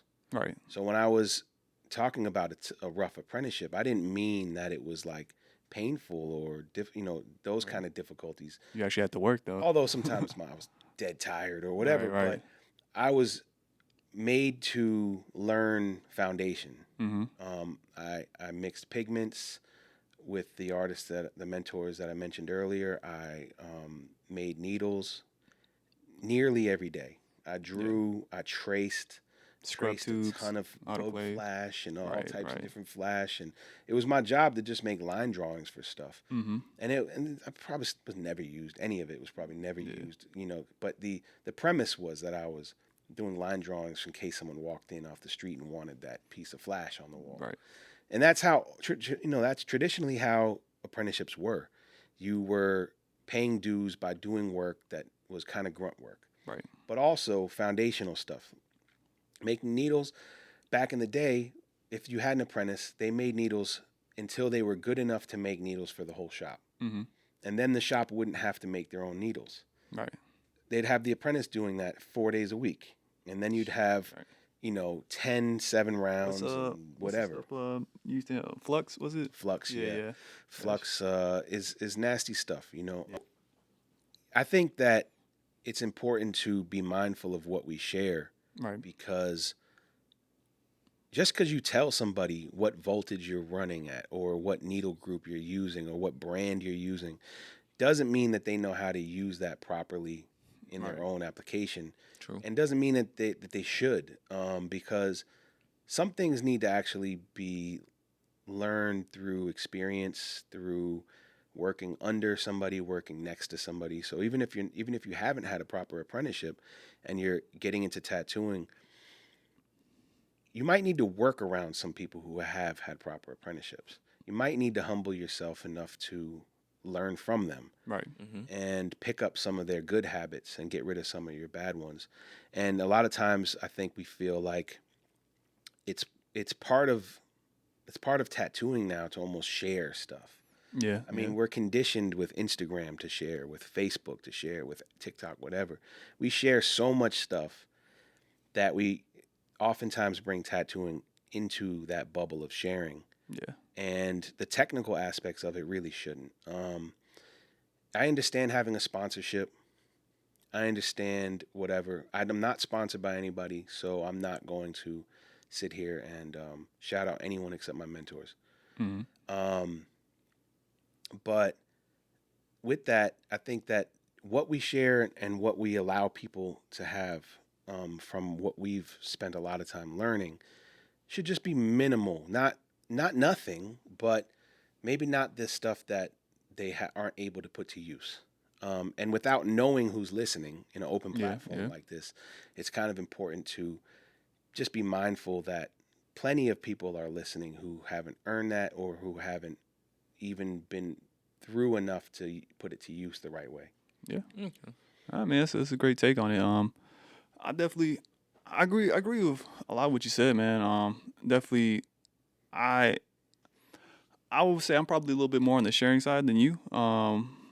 But I do think certain things should be gatekept for the right reasons, right? Like, I don't think you should just put out a whole tutorial on, how to do a tattoo for free for anyone to see type of deal. But at the same time, I'm kind of like I look at it like this, like, if we talk or it's video and you might just see some random tattoo tip or something, or it's like, all right, use curb bags right here, this and that. Mm-hmm. I more so look at it as the people. There are going to be probably more people watching that it could like it would it goes into the right hands and the wrong hands. I would say, at least for my personal audience, because I know how I built my following is more so around people that are more serious into tattooing and stuff like that. And I'm not even saying that that's not a jab at your audience. It's more so a reminder that you'd never know who your audience is. Yeah, Yeah. that's true. That's the reality. I can't control that. You're Public right about that. platforms mean that you're sharing things publicly. Mhm. That means somebody who just bought an Amazon kit Mm-hmm. and is going to tattoo on their mom's couch Right. after middle school. They Yeah, that's a reality. Yeah, that's true. Yeah. And they can be watching whatever they can find on YouTube or whatever Yeah. they can find on any platform and little snippets or whatever. I understand. I do think that there's a certain level of respectable sharing behind a paywall because that's always existed within tattooing to some Right. degree. Whether it's paying for an apprenticeship and allowing and a mentor allowing you to be in their presence because you gave him $5,000 or whatever, Right. that's a paywall. Mhm. That's just him Yeah. giving you a 6-month seminar. Right, You're right. not really having the same experience as someone who's doing it just to do it or just because they think you have potential. Then you have conventions and seminars. And those have always existed back to like maybe national conventions in the Right. 70s. I think they were having seminars to one degree or another. It wasn't as openly as it wasn't as much open sharing as now, Right. Yeah. but there still was, and it's something that has always existed in more modern times. So I'm not against that, and I think oftentimes people get into this mentality, and gatekeeping is almost a negative word. It's Right. Yeah. used It's negatively. exactly. Like Yeah. how, yeah. like how masculinity can be used Right, negatively right. in today's society, right? Yeah. It could be spun a certain Mhm. way, even though inherently it's not. Exactly. Yeah. But within tattooing at our current time, I think that it's important to just hold your cards a little bit closer to Yeah. your chest. And I don't look at like what you said as necessarily bad. Like I used a round mag here, or Yeah. that stuff's pretty minimal. Yeah. But It ain't like you just like spilling the whole beans out there. Right. Right. yeah. But it gets to be a lot when you see people just doing free seminars on every post, or if you go through their feed, there's 20 posts. Yeah. where they're My doing thing close-ups is, and I never want to like try to use. It's like I like to help people, but I don't want to, I guess in a way, monetize. Like I don't mind, like, yeah, if I'm doing a seminar, charging for a seminar, but then I can like actually screen who comes to the seminar and make sure like, okay, I'm getting artists who are really dedicated. I'm gonna charge a high enough price so I know only the serious are gonna come. But like I said, when you're doing something you're just making a post on Instagram or something or a YouTube video, I don't necessarily want to give a whole like seminar out there. right. I do agree with that. Like you gotta kind of gatekeep that in a way, and it's not because of fear, like you said, of like, oh, I don't want another artist becoming better than me, but it's more so like you just have a certain level of respect for the industry, and you just want to make sure like you're doing your part to saying to make sure it's not going in the wrong way. So let's talk about longevity, real quick. Like a lot of artists don't really think about the long term in his career, and not even outside the career. Let's just talk about finances, everything. Just the way you have spending habits. Like we were talking kind of before about being low key with certain things, right? So what to you is a key for longevity in this career? So I think all right, so the subject of longevity is twofold, really. Mhm. There is the longevity of the work you produce, Right. because we're doing permanent work. Mm-hmm. And then there's longevity of our own bodies and our ability to tattoo. Yes. Yeah. So, and also in addition to that, not just our ability to tattoo, but the trajectory of our careers and how successful we can be during that time. Right. Right. Because you can be taken out of the game just by poor habits or Yeah, yeah. That not. back injuries are real, man. Well, Like in this industry. I was gonna say more so along the lines of not being focused I enough, mean or that too, yeah. not growing with the times, doing Continuously learn. continuously learning, maybe elevating your style, Hmm. moving away from things that are too trendy Right, right. before it bites you in the ass. Yeah. Like if you were that guy doing tribal armbands in the Right. 80s and into the 90s, even in the 90s, it transferred over to bigger tribal, right? Right. So if you were still the guy that only did tribal armbands, you're screwed in the Yeah. 90s. And then people want neo-trad and people Right. want that kind of. So as trends in tattooing evolve and change, whether it be trendy stuff or just new styles emerge, Right. you have to be able to adapt on a certain level for a lot of people. Yeah. Unless you are rooted in something that is classic enough to kind of not need to change, like Yeah. American traditional. If you were doing bang up American traditional in the 80s, in the 90s you have less demand, Hmm. but you could still kind of exist, you Right, know what I right. mean? Maybe with some subject matter change, or into the 2000s, Right. and you could probably still exist. But there's definitely people out there doing watercolor tattoos that are hard pressed to get the same interest that they did 10 years ago, Yeah, yeah. 6 years ago, 5 Yeah. years ago. Yeah. So everything kind of tends to fade, like watercolor tattoos do. It's just We a need reality, shot sound man. effect right there. It's just No, I mean I definitely understand. Me, Tez, and the guys, we all talk about trendy tattoos in general. Just even like with, we do a lot of anime, right? But we always say like, it's It we're got all its time. yeah, yeah. It's it's a trend too right now. Like yes, anime will be around, anime tattoos will be around, but I don't think it right now it's super popular. Everybody wants to get an anime tattoo, but absolutely. You have it's conventions yeah, about it now, exactly. which is always a sign. Yeah, right. When there's a convention for one style of tattooing, it's kind of like how they say there's markers for the end of an empire. When Yeah, you yeah. see certain decline in certain parts Yeah. of society, like this happened to the Romans, this happened to the They- Greeks, this happened to yeah. America. Like, and you see those kind of markers, that's one of them. Like Yeah. when you have entire conventions, multiple. Yeah, and you have shops. Well, I mean, yeah, there's shops dedicated to single styles. So, but I think it to, will live on too, and yeah, I think that the people who are really committed to it and really good at it and really passionate of course, about it, they'll stay busy. it's just that the regardless. people who are kind of in it to just They get just it, hop on a wave, right? just hop on Right. the bandwagon. There's another Yeah. bandwagon coming soon. Exactly. Yeah, you got cyber sigilism now. Right. It's off-brand tribal. Fine line I don't know what that tattoos. is, Or, but yes. It's off-brand tribal. you don't want to know what it is. Oh wait, is this all messy and like a Yes. Yeah. Yeah, it looks like a rock metal band logo. Yep. Yeah, Exactly. yeah. I don't. Yeah, no Yeah. opinion. But there's something for everybody, and Right. that's the thing.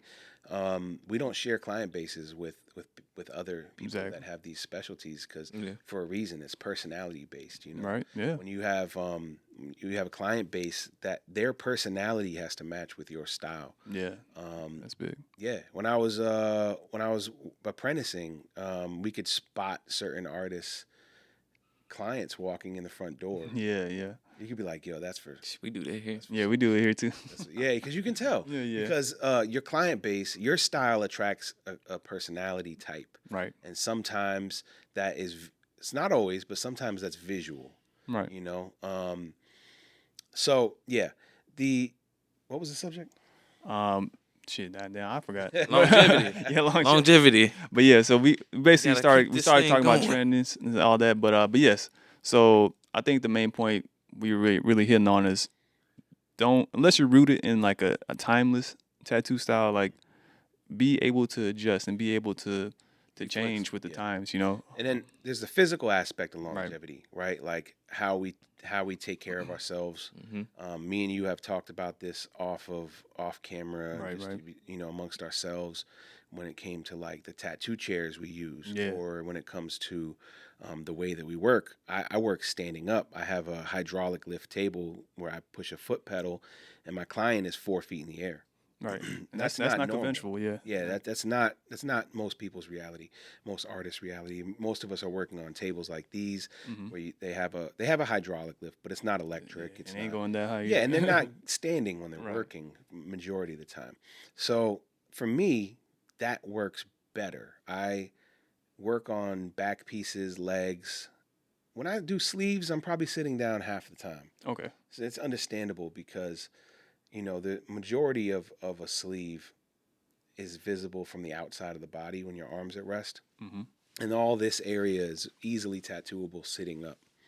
In just a normal sitting position, you can Right. have good posture, which I always remind myself I need to work on. Same But area. yeah, but the rest of it Right. is really strenuous when you have to lean over somebody. Yeah.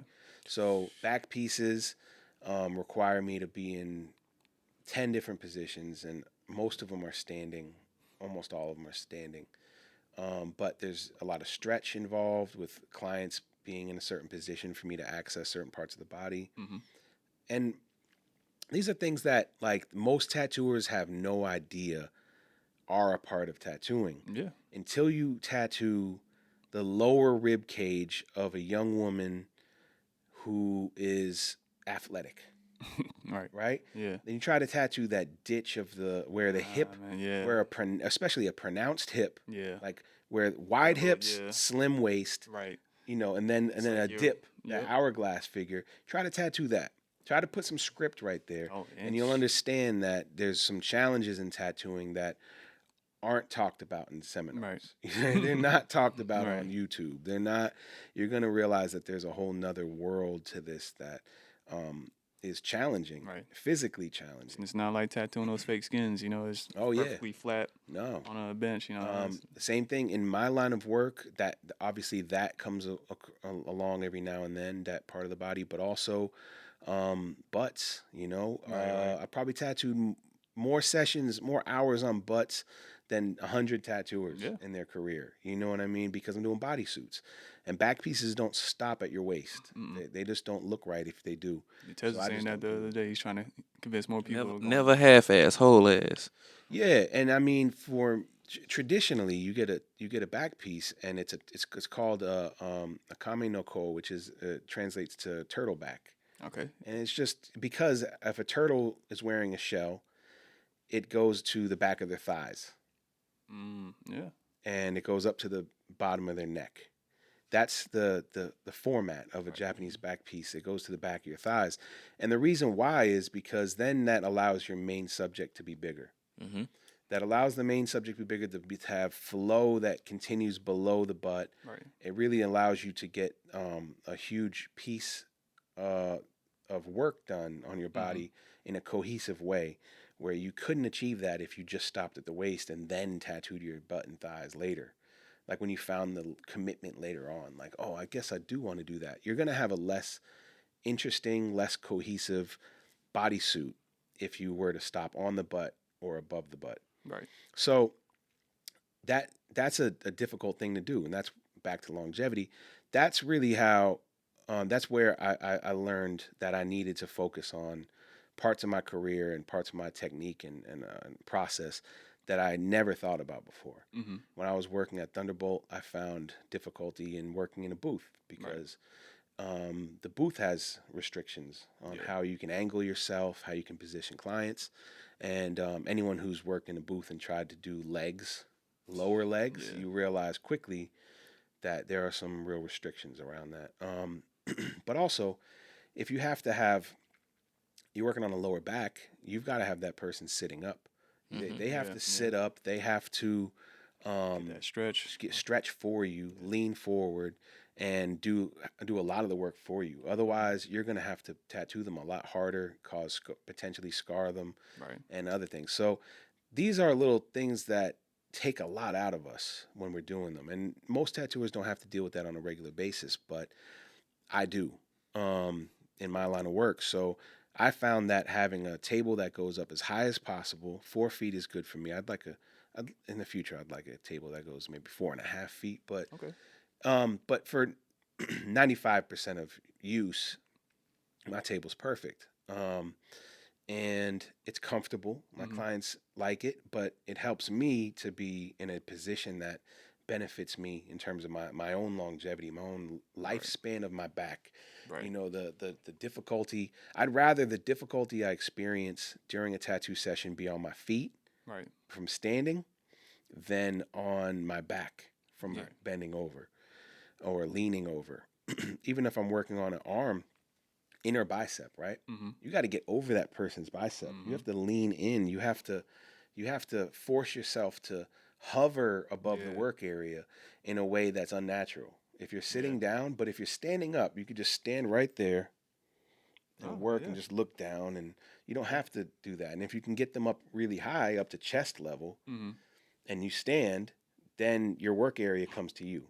Yeah. So for me, that was a big part of longevity. I also have a back stretcher at the house, and I should use it more. But Yeah. but having these things is helpful for me Yeah. when I have a long day. I go home and I go on the back What's like stretcher. the longest amount of hours you like to work normally? So on weekends, I take 1 6 hour session or 2 3 hour sessions. Okay. So my longer days, two different types of days that I have are really long. One's where I'm doing two clients, an hour of prep before they get there, Gotcha. 3 hours of tattooing, an hour of lead in on the actual session, whether it be drawing on them or mixing ink or Mhm. setting up machines, because don't always know beforehand what I'm going to be doing on any particular day. Mhm. Might kind of go with my client's vibe. Like, what are you feeling today? You ready for a tough day? Like, you're Gotcha. working on this back piece. You ready for a tough day, or you want to take it light today? Did you not Okay. sleep enough? We can work on your upper back. That'll Okay. be a little easier on you. And then if they're like, nah, I got 10 hours sleep, I feel great. Like, okay, it's gonna be butt day. You're Okay. gonna you're All gonna right. pay Yeah. for it. It's gonna be rough, but I don't want to do butt day on the day where you had 4 hours of sleep because Yeah. your baby was crying. Like Right. Right. whatever the case is, whatever kept you up. You worked a 80-hour week leading Mhm. up to your tattoo appointment. Not the best day to do the most difficult stuff. Right. And when you're working on large scale stuff like I do, it's smart to go in open minded Right. and maybe not have a concrete plan. So I'm doing an hour of prep before they get there, an hour of setup and talking before we start, three Mhm. hours of tattooing, an Yeah. hour of breakdown, cleanup, setup. Next person Yeah. comes, an hour of talk, set up machines, mix ink, Damn. 3 hours of tattooing, and an hour of cleanup, and then I'm going home. So I don't even know what the math is on that, but Stress. it's usually 10 hour Yeah. days. As I was gonna say, around 10, Yeah, 11. it's about a 10-hour day, 6 hours of actual billable work. And then the other long days for me are drawing days where I'm Gotcha. I'm actually drawing on clients because Gotcha. I freehand large majority of my work. Not everything, because I find that there's always a compromise on time when I'm working. Right. I can freehand everything, but I think when it comes to anatomy, Mhm. there's certain subjects I've become comfortable freehanding, like snakes. Um, but things that have a little more complex anatomy, because snakes are pretty easy. Right. Even dragons, I like to prep a Mhm. lot, so I'd rather not freehand the whole thing. Right. I'd rather leave the more difficult parts of it to a stencil, freehand the stuff in What would you between. say the most difficult part of drawing a dragon for you? Um, The head, I'm assuming, or. I'm real critical of the head Mhm. because it's the thing you look at first. Yeah. Yeah. So I always redraw it a bunch of times, and I usually kind of like do a rough drawing that I absolutely hate, and Gotcha. then I go back and I do five more, usually just to get it to where I like it, Mhm. and then I start over from scratch and I just draw it without looking at Okay. anything All right. because now I've figured out what's whack, Yeah. and I have to kind of go through this every time. And this is not really the case when I'm drawing for fun. When I'm drawing for fun, I can Mhm. do a sketchbook full of rough sketch dragons. That's like, it's not for anyone. Right. I Right. don't share it. Mhm. If 9 pages out of a 30-page book are whack, I don't care. Right. It's just I'll look back on it and be like, oh, I'm glad I don't do that anymore. Mhm. But when it's a tattoo, it's different Right. because I'll have to do probably 5 to 10 sketches before I get to something that can be redone 3 times Gotcha. for me to like it, like to have the final draft. Like, Exactly. but the more difficult anatomy parts of dragons are like arms and just the way that they sit on the body and It's tough, man. the tricks that you have to know in order to pull off the arms. And there are some people that just blow my mind who can draw them just one shot, like Bill Canales or some other guys. But I think personally that it's important to focus on those things on your own time and not while a client's standing there. So Yeah. I will humble myself enough to draw that stuff when I'm on the clock for myself, not when my client's standing there with expectations. Yeah. And I'll stencil that stuff on because I'm more comfortable doing it that way. Now, if I was to draw all that stuff on, I'd probably I get a lot less tattooing done because you have a max session time. You're not going to draw for 10 hours. No, not at all. It might take 10 hours for me to draw a back piece on somebody. Yeah. But that's why it's done in pieces. You know, like I might do the main subject on the back, then the next session, like say I was doing a dragon. If I freehand the upper part of the back, no scales. Gotcha. Only part of background that you might see is things that interact with the dragon, like wind that goes over it, clouds that it interacts with, a place where it disappears into the clouds. I've got to map this out in advance, but I don't have to tattoo it all. I just have to tattoo the parts that interact with the dragon. So I might do like the main subject, no background, no scales. And that's a first outline session. Oh, wow. Okay. It might take like 4 hours to draw it if I'm doing the whole drawing. And do you do the same process where you might sketch it on the skin, race it? So if I'm doing a stencil, for example, if I've got my dragon already figured out, then I can stencil the upper body. I can draw all the background. Now I can tattoo the dragon. Still no scales because I prefer to draw scales on. And then do all the background. Why do you prefer to draw it on the scales? That is. Over time, I've learned that scales are okay. So I draw on iPad primarily, unless I'm just drawing for fun for muscle memory. In which case I draw usually on tracing paper and it's just scraps. Gotcha.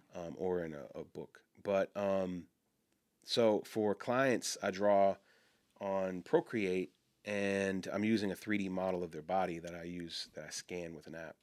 And that app allows me to like really get, like if they've got a pronounced collarbone or something, like, or if they've got a dip in their middle of their back, I can draw and plan for it. So I can do a 3D scan. Gotcha. Takes me 10 minutes or so or less to get it done when they come in for a consult. Okay. And then I'll go ahead and draw the thing to fit, and I'll have it ready on Procreate. However, scales need to be a certain size in real life.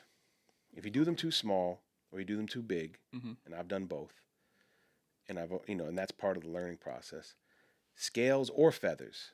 So whether it be a snake, dragon, phoenix, anything, you have to have a certain amount of space for color or the fill, whatever the fill is. It could be black, it could be gray, it could be color, but you need to have room for skin breaks. Right. And if you're doing skin breaks, which I try to make it a point to on every tattoo, because that is part of what I do, and that goes to longevity as well.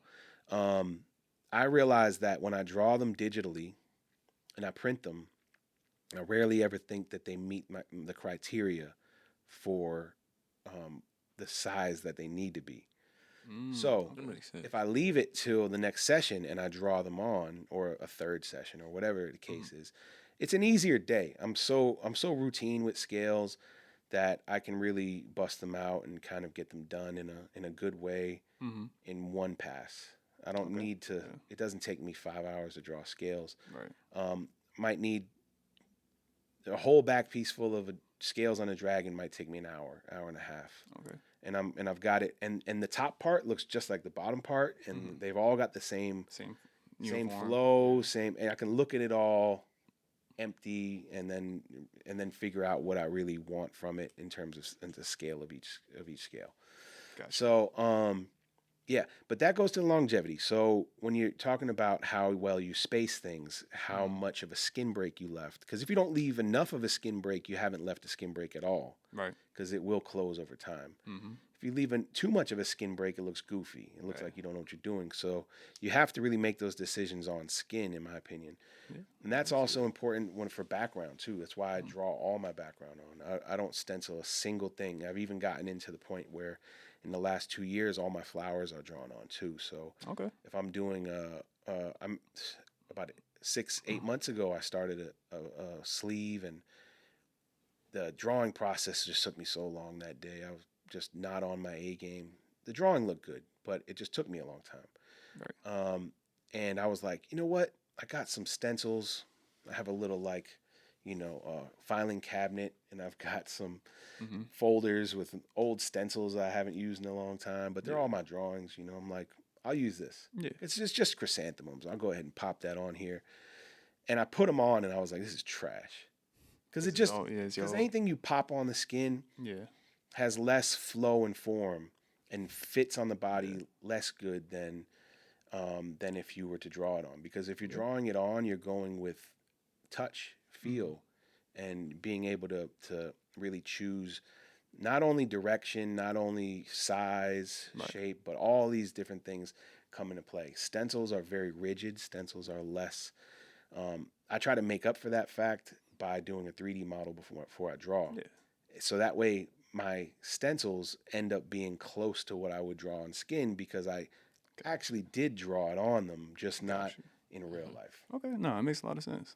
So, but I think that's really important for longevity because of how it's going to age. Right. I'm literally picking every single aspect of my tattoo out. So there's like rules of proportion when it comes to traditional styles, whether it be Americana, whether it be Japanese. These rules of proportion are that you need to have black in every tattoo. Mm-hmm. You need to have doesn't have to be a bold outline, but it has to be significant. Yeah, I agree. You also need to have skin and preferably color. Yeah. And with Japanese, the color usually resides in the foreground. The black and gray resides in the background. Mm-hmm. And that's what creates the dynamic nature of Japanese tattoos, Yeah. where your eye is drawn to the foreground, even though the background may be just as beautiful, Mm-hmm. just as nice to look at. I really put a lot of effort into my backgrounds. The grays I use, even the ink I use, goes into that. And I think that I put just as much or more effort into backgrounds, but they are not the star of the show. Right. Yeah. They're actually the co-star, Yeah. So I choose all of those things at the moment of. I rarely ever draw backgrounds out because I'm going to fit them to the person. I might get a rough idea how something could work, Mm-hmm. run it by a client, see how they think about it, and draw it on. And if it draws on proper, I'll use it. But a lot of times I just go with the flow and end up with a product that came out of my head on that moment only. Like just Gotcha, out of yeah. thin air. Oh, no, it's definitely a great point, man. I'm definitely a fan of drawing on backgrounds too when I can. But it's definitely the way you broke it down makes even more sense. And now you got me like, okay, now I want to do even more. Like, even like when I'm freehanding, when I'm doing like realism and stuff like that, but I can do more freehanding in the background, just to get it more flowing with the body, like you said, instead of, because like I always try to imagine the body part and make it flow to that on my drawing, but like you said, sometimes the body comes in and it's not exactly how you plan it to be. So If you ever look at something that someone's done and you can't grasp what makes it good, it's probably that. yeah, A lot of times when I'm really impressed with a tattoo, maybe I haven't seen the process of the person, mm-hmm. but it's rare that it was just a popped on stencil. Like Right. this was ready to go. I had this in my book and boom. Mm-hmm. Those always can look good, but it's the level of how impressed I will be with a tattoo after it's done. Oftentimes the organic nature of drawing things on Yeah. is such that when someone's really honed in, Mm-hmm. there's some magic in it. Yeah. Yeah. Not everybody, not your first 10, not your first 100. Yeah. Yeah. Yeah, I But, do that shit a like, couple times. Yeah, you got to Right. be really in it. There's a few tattooers that I follow that they're like 90% drawn on. Yeah, I definitely can relate to it. It's inspirational. And also, I got into a period of time where I was like really in the books, and I'm still am, but I was like, man, this Horishi named Horihide from Gifu. He's a really well-renowned Japanese tattooer. He's put out books, and he's probably one of the more important figures in Japanese tattoo because he linked up with Ed Hardy in the 60s and 70s, probably early 70s, and Ed put out some content with him in books, and he put out some on his own, and he to this day he doesn't tattoo anymore, but he sells original art prints, which I own a few of. But he said in one of his books that if you can't draw it on, you don't deserve to tattoo it. And that hit me, and I was like, God. Yeah. I was like, that gave me imposter syndrome. Like reading that, I was like, so the next back piece I did, I drew that whole thing, and fuck it. And I put my client through it. And shout out to Michael. I'm glad he's a Marine because he was tough as nails. He stood in one spot. He didn't care. Damn. He came in 2 days in a row, and I drew on him something I could have tattooed in one day if I just stenciled it. But I'm sure it came out. It was nice. Yeah. It came out great, and it was a samurai back, of a representation of a real samurai, which is extra meaningful to me. Nice. Because I don't like generic interpretations of Japanese subject matter, like a generic geisha or a generic samurai, or and if you ask the person who it is, they're like, "What?" Nah. Yeah, they just got it because he's got armor, you know. So it was real cool because he brought me the subject. I didn't have to sell him on anything. Nice. And then I tortured him with this drawing shit, where he was just like, nah, do whatever you got to do, man. He was super cool about it, and he was like, nah, I'm here for it. Whatever you want to do. And he was gassing me, and I'm like, and in my head, I'm like, I should just the whole time I'm like, I should just stencil this. But in the back of my head, I was like, you don't deserve to tattoo it. And I was just gassed off this one little blurb that guy probably forgot he said. Right. You know, like this is just something that ended up in a book, and I took it to heart, and it took me a while to really figure out through trial and error that I was better off finding a middle ground that was fair to my clients and easier on myself physically. Because if I'm going to be in this for a long time, I don't need to add hundreds of hours of work to my especially work that I'm not being paid for and work that I'm not necessarily benefiting a lot from. Right. So I found ways Being to efficient. Yeah, efficiency is everything, especially when you're talking about the toll it takes on you physically, mentally, just your will, like all of the stuff that goes into tattooing. We spend so many hours drawing for tattoos that that the person might just decide to change. Right. And that's part of the game. That's what it is. Because ultimately you need them to be as passionate about what they're getting as you are in order to see it through. Yeah. But I don't need to add more to that because it's already the one of the hardest parts of our job. Right. Is just being in it, just being really putting our heart and soul into the drawings. And when I make it harder on myself and the client, I get less tattoo time, and then that means more trips for them to come in. In Michael's case, he was driving from Huntsville, or Huntsville area, so Alabama. So it's a 3.5 hour drive. Like that's not nothing, And when you're talking about doing multiple days, and I just realized that there's a better way. So over the years since then, because that was in 2019, I believe, that we started his back. And we just finished last year, so it took us a while. But imagine if I would have had an extra 8 hours of tattoo time, it would have got done probably a little sooner. You know what I mean? Yeah. That's a couple less trips. Exactly, So I learned through experience that I need to find a compromise that's fair to myself physically and my clients physically as well, and time wise, because ultimately you have to respect your clients' time and just be there for them. But backgrounds, I don't waver on.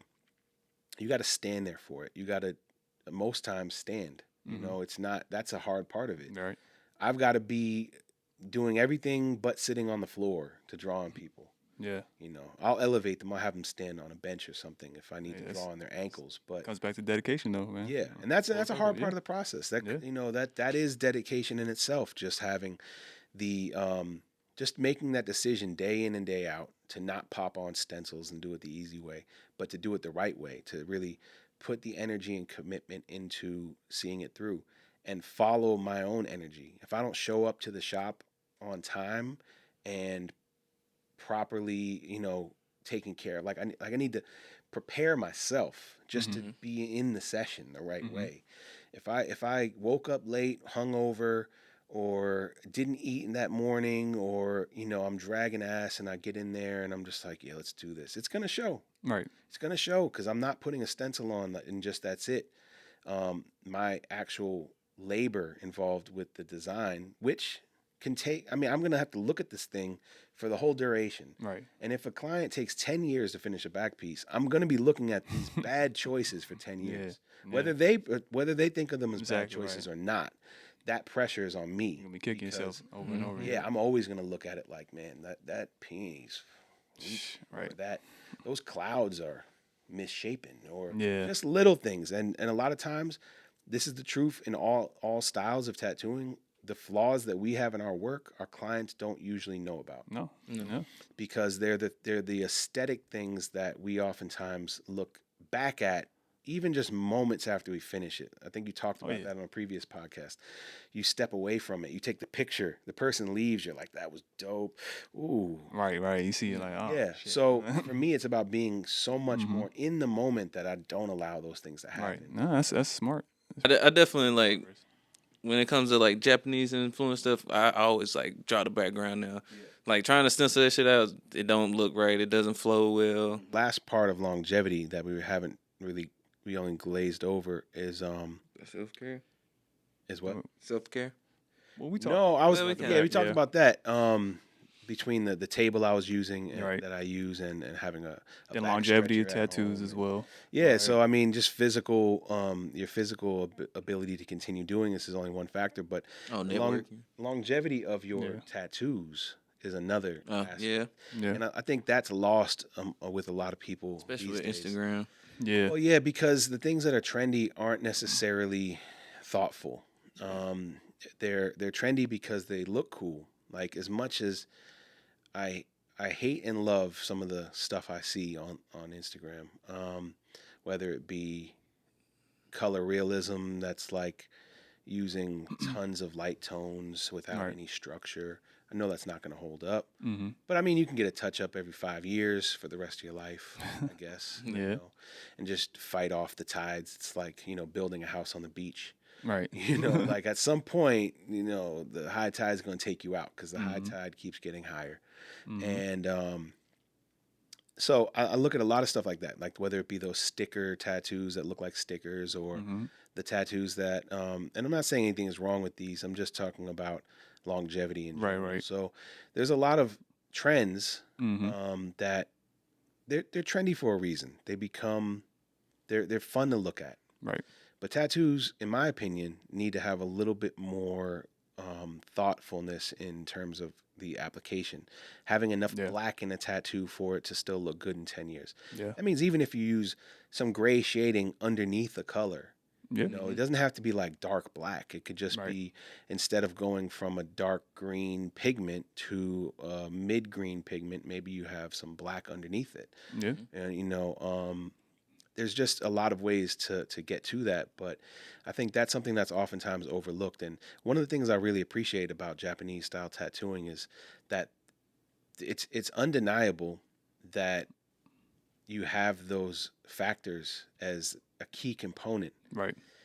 You can't look at somebody who's in their 70s with a bodysuit they got when they were in their teens or 20s and deny that. Right. Yeah. Right. These guys will go out to the festivals where they show off the religious festivals, but they're also neighborhood community festivals Mm-hmm. in Japan, and they happen once a year. There's a couple of them, but the big one is once a year, and they go out there and they show off the tattoos, and you'll have guys that are in their 80s and 90s and just covered in tattoos that were all done by hand. Yeah. Like, the outline was done by hand.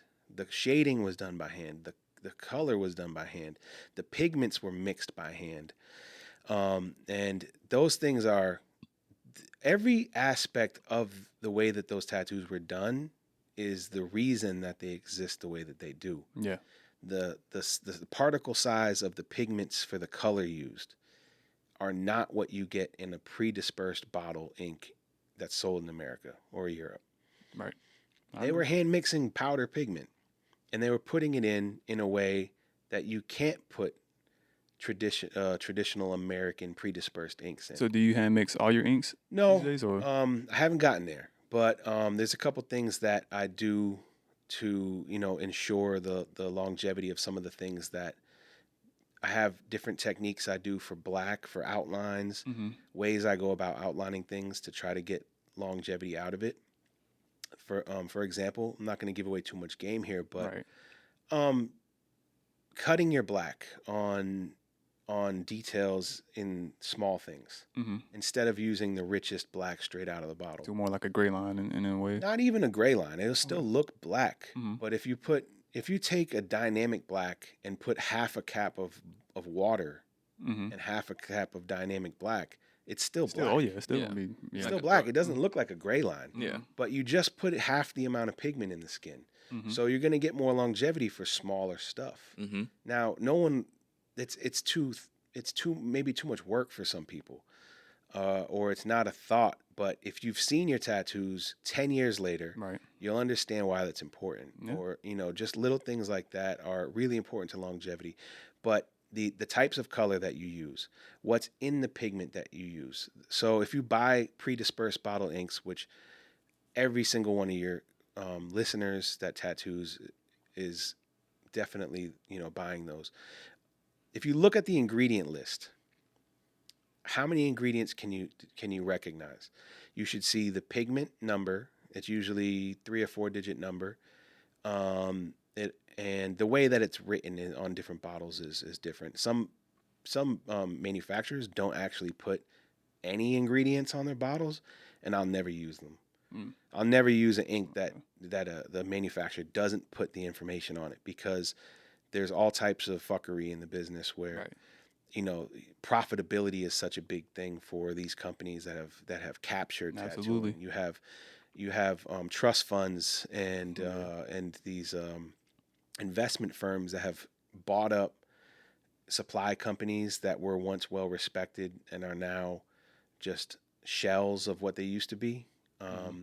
Whereas some of these companies were great at one point. They were tattooer owned and tattooer operated, or even had something to do with tattooers, and now they're just corporate entities, just a smaller part of a bigger corporation that owns them. And those investors have no care about what goes into tattooing, what goes into your clients, or anything like that. It's all about the profits, man. So longevity is important.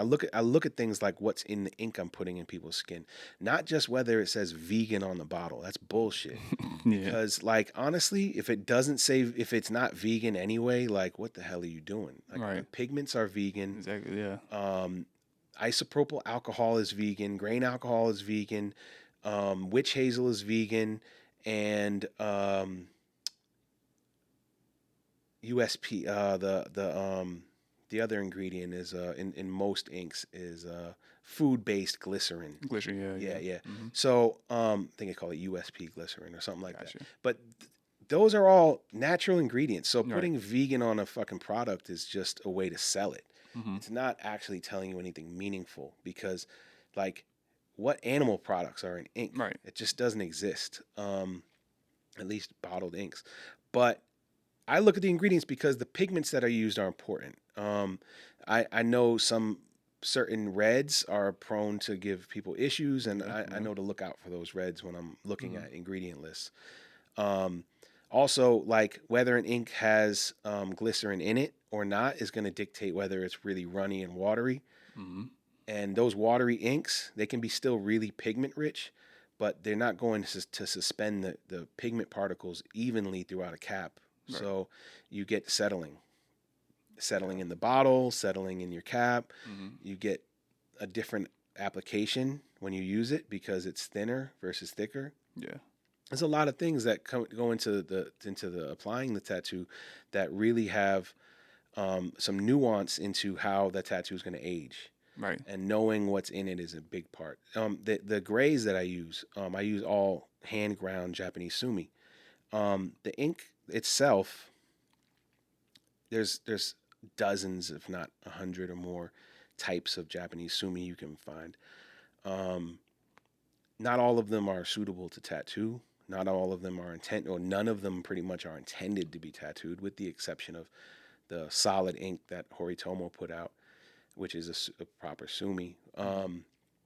But I buy a stick sumi, which it's a stick of ink. It's put together with soot from it's carbon soot. Mm-hmm. They burn these oil candles the same way they've made it for 400 years, and these particular inks have been used for probably that amount of time as well, if not longer.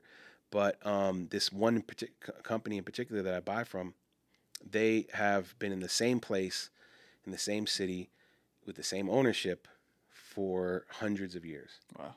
So the ink hasn't changed, the process hasn't changed, the ingredients haven't changed. They literally buy from the same sources for the actual ingredients that go into it. Mm-hmm. And then they make it into a stick, and that stick is cured and dried for upwards of a few years before it gets sold. And then, yeah, it makes it inaccessible to anyone who's tattooing on a budget. But it's also inaccessible for good reason. You have to go to Japan to buy it. Right. If you were really searching, scouring the web, you might find it on eBay if you knew what to look for, but not often. Right. It's not out there like that. Mm-hmm. It might just be someone who found something and they're like, I'll sell this on eBay. But Right. the manufacturer does not sell online. And Mm-hmm. the art supply stores, the calligraphy supply stores in Japan, they don't have websites. You have to go there. You have to get the stuff. Yeah. So I've always been blessed to have people that have gotten it for me, because I've actually never been to Japan yet.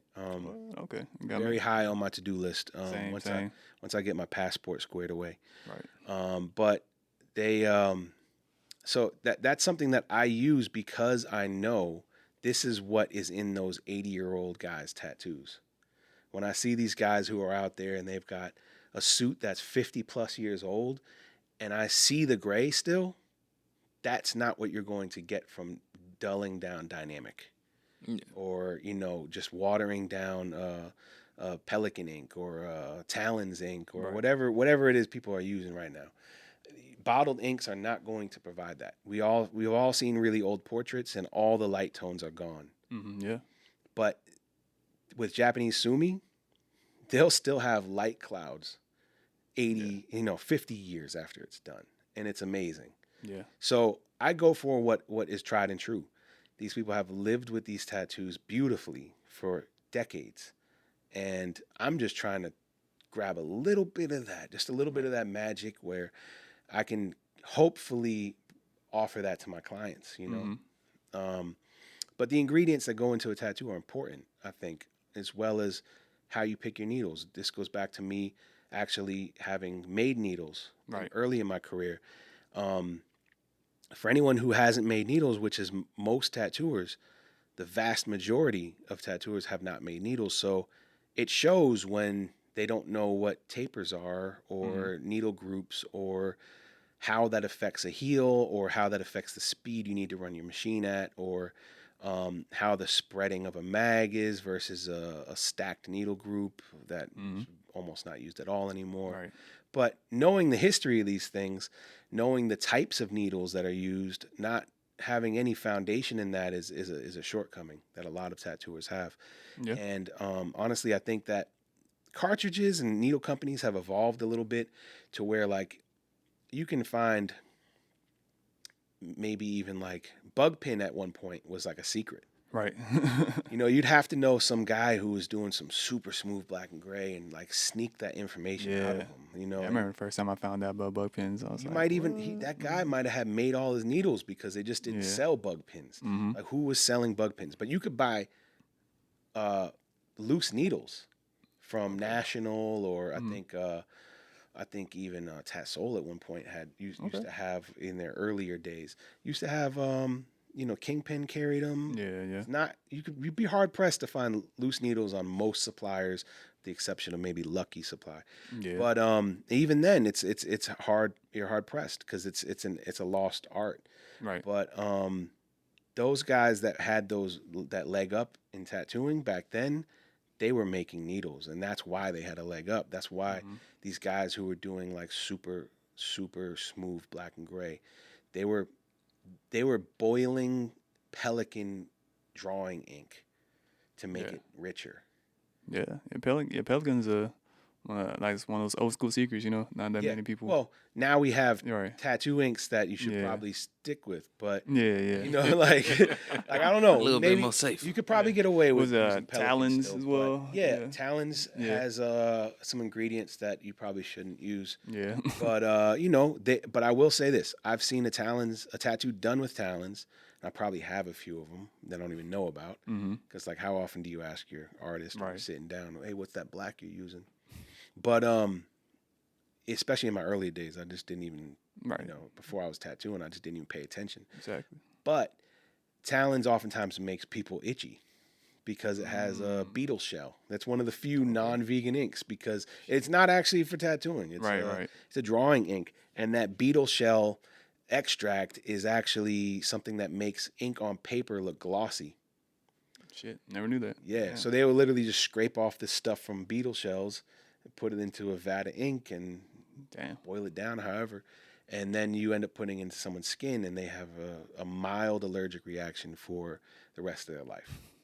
Yeah. Damn. Whether it's a textured tattoo that's a little raised, whether it's both an itchy and textured tattoo, but and then vast majority of people probably have no response to it, but those kind of things are, I mean, from my earlier career, I had an understanding of this stuff because it was taught to me. Right.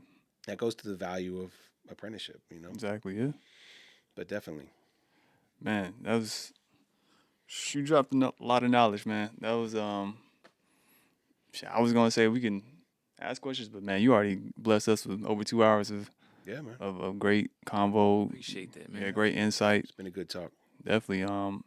You got me inspired, bro. Now I'm wanting to change things how I do it, man. So that's cool. Yeah, I appreciate you coming on, bro. If you got any last words you want to give to the podcast and the people watching? For the tattooers out there, just be inspired. Above all, you got to let go of that mentality of like I mentioned earlier, the fear of missing out or the mindset of famine. Yeah. You have to let go of that, and you have to just focus on your passion, and that's what led me into what I'm doing now, Horimono. It wasn't that I had this like 10-year goal and that I was just pushing for this thing, and it was that I understood what I didn't want to do, and I was willing to let go of smaller opportunities to allow myself to have room for bigger ones. All right. Yeah. Because if you're busy doing stuff that you don't love, you're not going to be available when the stuff that you would love to do come around. Damn. So I think that's the biggest takeaway for most people that want to have a dedication, a commitment in your work that goes above having a specialty. Because a lot of times people who have a specialty are not fully dedicated to it. Right. They just prefer this thing. Yeah. And that mentality can lead you to blocking your own blessings. Just taking whatever is available because you got bills to pay. Now, I know it's important, and those are decisions you have to make as an adult. However, I know from experience that I've turned down work and other work took its place before the time came to do it. And better work. Right. And I would recommend tattoos to shop mates that I worked with and not have anything else to do that day. And then here comes something that's really fun. Right. And if I was busy doing that mandala that I could have recommended to my friend, then I'd be doing that mandala when the thing that I really enjoyed doing walked through that door. Exactly. That's just a small scale, but when you're looking at your entire career and not just a day at the shop, those same type of decisions are going to benefit you in the long run. Yep. No, exactly. Yeah. future investment. Right. You're investing in yourself. Investing in yourself. Every single stage of your career is an investment in yourself, and whatever you're willing to dedicate to that is what you're going to get out of that. Nah, 100% facts, bro. There's nothing I really can follow up with that, bro. So You got it. You got it, brother. Thanks for having me. Man, thanks for Good coming talk. on, man. Hope to have you again in the future, bro. And I know there's a lot more we didn't even get to touch, man. So definitely gotta have that Something part left 2 to on the way. talk about next time. Exactly. I'll be listening. I've been checking out all the episodes, so this is cool to be I part of it. appreciate the support, bro. Yeah, It keep means a in lot. mind, keep Bryson 3 feet away from the mic though. Sorry, man. But again, thanks for watching, y'all. Peace. We out, man. Peace. Peace.